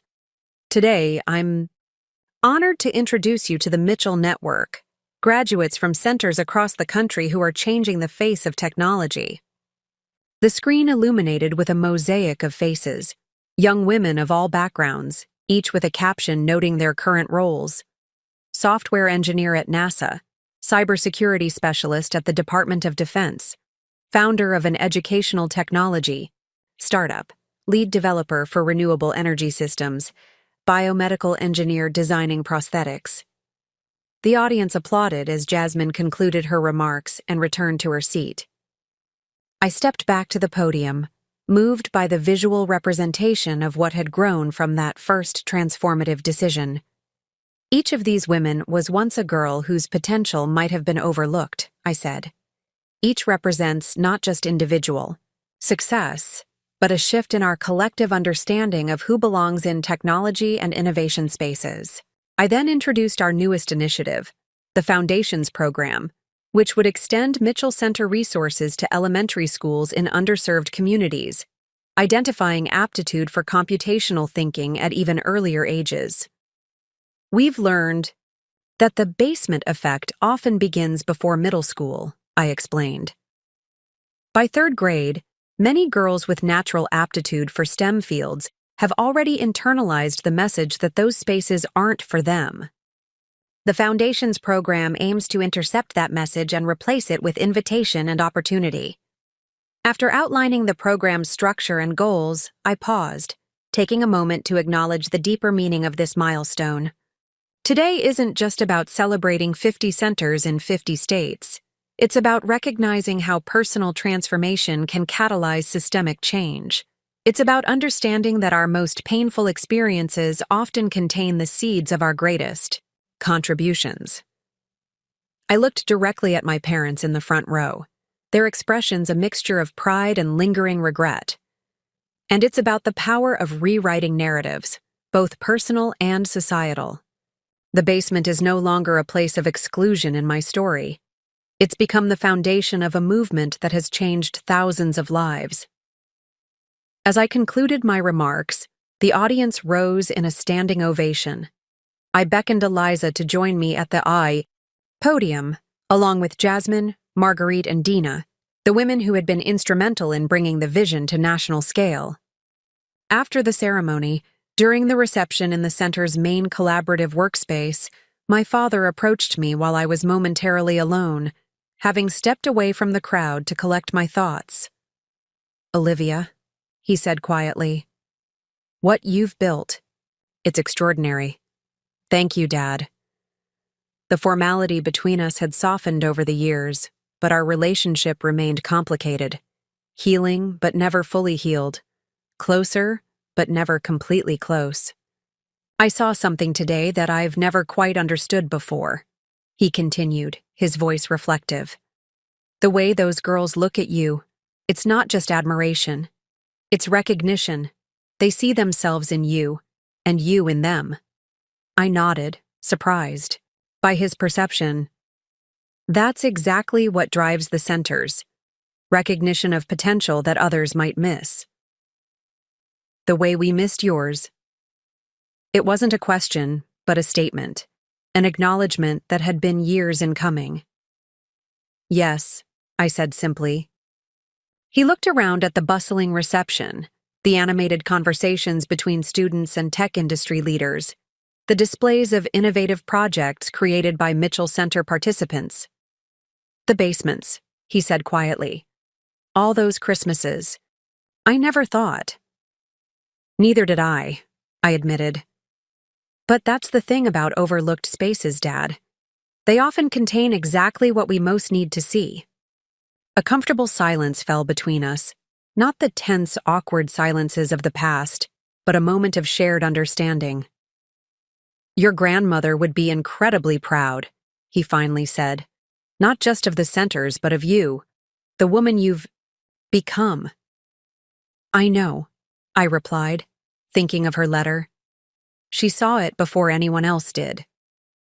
Across the room, I spotted Rebecca deep in conversation with two Chicago students, showing them something on a tablet. My sister had surprised us all by becoming one of our most dedicated volunteers, regularly running marketing workshops at the Boston Center and helping students develop personal branding strategies for college applications. The Golden Child had developed a genuine passion for mentoring, finding purpose in helping others that her corporate career had never provided. My mother stood nearby, watching the interaction with a small smile. Our relationship had evolved the most slowly, weighted by years of barbed comments and dismissals. But time had brought a measure of mutual respect, if not the closeness I had once craved. She now lived in a modest townhouse with my father, teaching art classes at a community center and, somewhat ironically, serving on the design committee for new Mitchell Centers. Mom seems to be enjoying herself, I observed. She is, my father confirmed. She would never say it, but I think she's proud of how you've incorporated her design sensibilities into the centers. That curved staircase was her suggestion, wasn't it? I nodded. It was a good one. The students love studying in the nooks along the risers. My father glanced at his watch. We should probably let you get back to your guests. I know how these events go. Everyone wants a moment with the visionary. Stay for dinner, I said impulsively. All of you, Mom, Rebecca, Michael, and Aunt Catherine, of course. Eliza and I are hosting a small gathering at our hotel suite later. Just close friends and family. Surprise flickered across his face. Are you sure? This is your big moment. You don't need family complications. I'm sure, I replied, realizing I meant it. It seems fitting somehow. As he moved away to share the invitation with the others, Eliza appeared at my side. Everything okay? She asked, noting my pensive expression. Better than okay, I said. I just invited my family to dinner. She raised an eyebrow. The Christmas Basement Brigade? All of them? All of them. I smiled at her protective skepticism.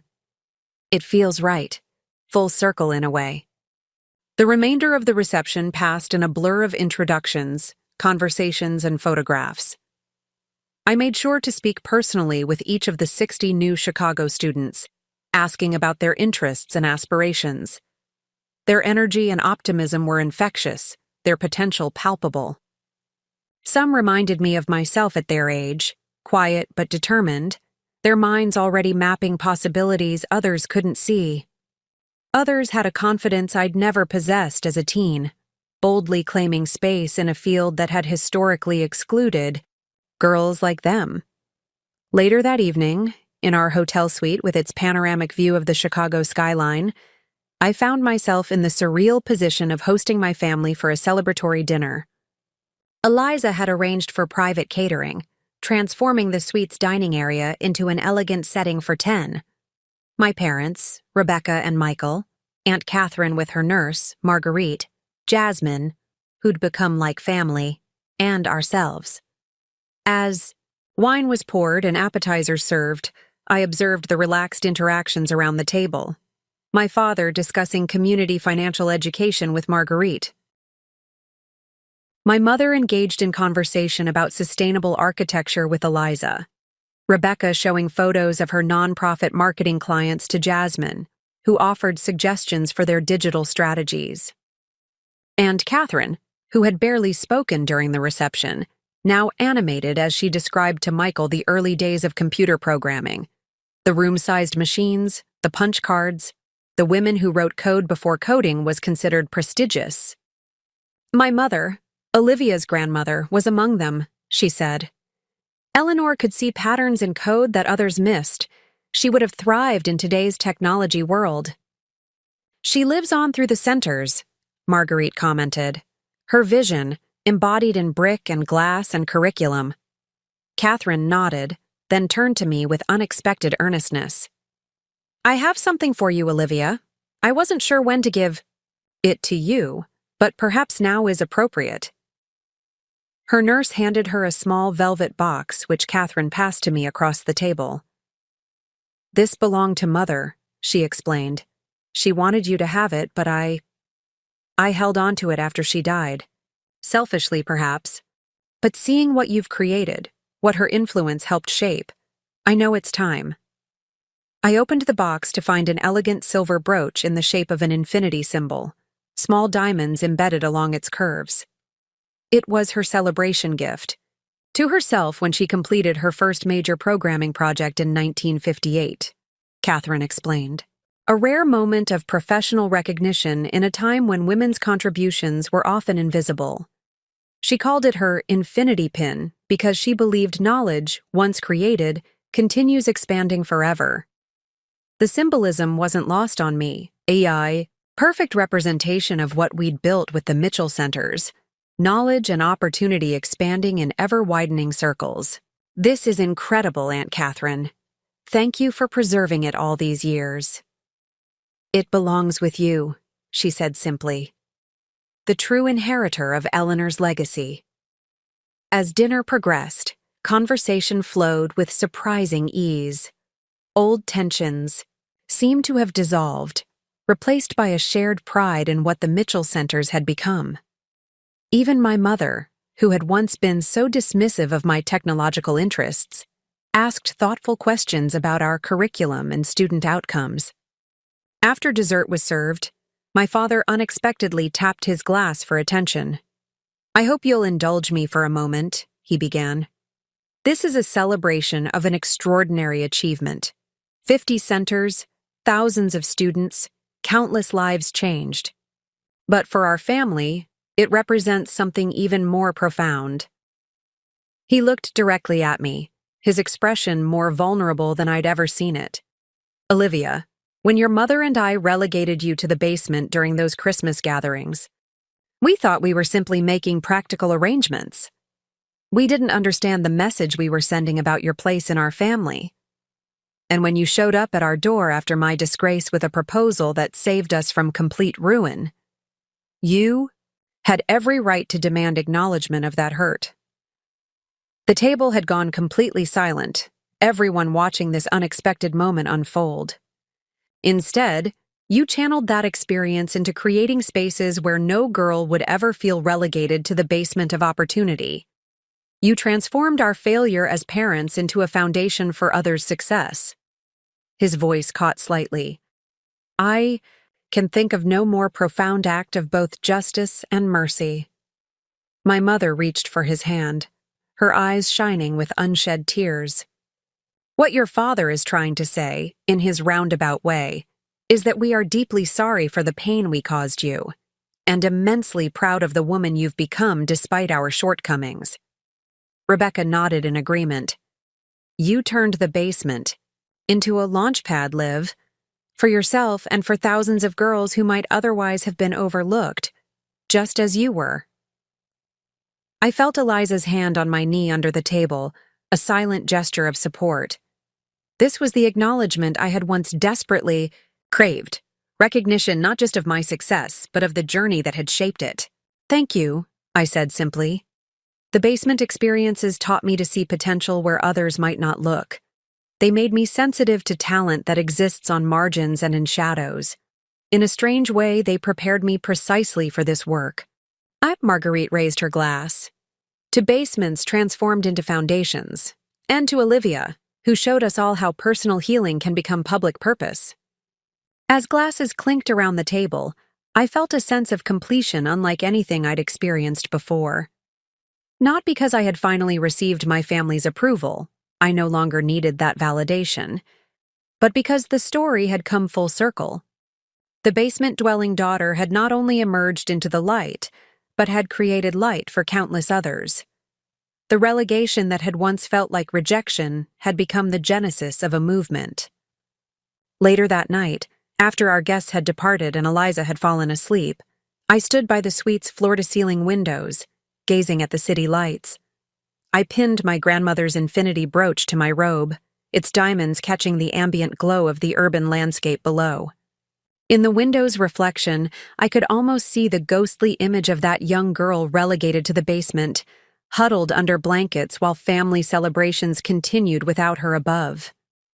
I wished I could tell her what her future held. How the pain of exclusion would ultimately fuel a mission of inclusion. How the basement would become not just a metaphor for overlooked potential, but a launching point for a movement that would change thousands of lives. But perhaps she had known even then. Perhaps something in her had recognized, as my grandmother had, that basements contain unique perspective, that foundations, by definition, support everything built above them, that sometimes, the overlooked, spaces are precisely where the most revolutionary ideas germinate. I touched the infinity pin, feeling its cool silver against my fingertips. Knowledge, once created, continues expanding forever. The Mitchell Centers would continue growing, evolving, identifying overlooked talent, and nurturing it into full expression, The ripples would become waves, and the waves would reshape shores far beyond my own reach. From basement to breakthrough, from exclusion to expansion, from wound to wisdom. The transformation was never just about me. It was about recognizing that personal healing and public purpose can be two aspects of the same journey, that our deepest hurts often connect us to our most meaningful contributions, that basements, literal and metaphorical, contain not just darkness, but unrealized possibility, and that sometimes the most powerful response to being overlooked is to become someone who ensures others are truly seen. As I turned from the window to join Eliza in sleep, I felt a profound sense of peace. The basement Christmas daughter had found her purpose, her partner, her path. The journey wasn't perfect. Family relationships remained complex, old wounds occasionally reopened, new challenges continually emerged. But the basement was no longer a place of pain in my story. It had become the foundation of everything I'd built, solid, supporting, essential. And there was a certain poetic justice in that transformation that no amount of revenge could ever have provided.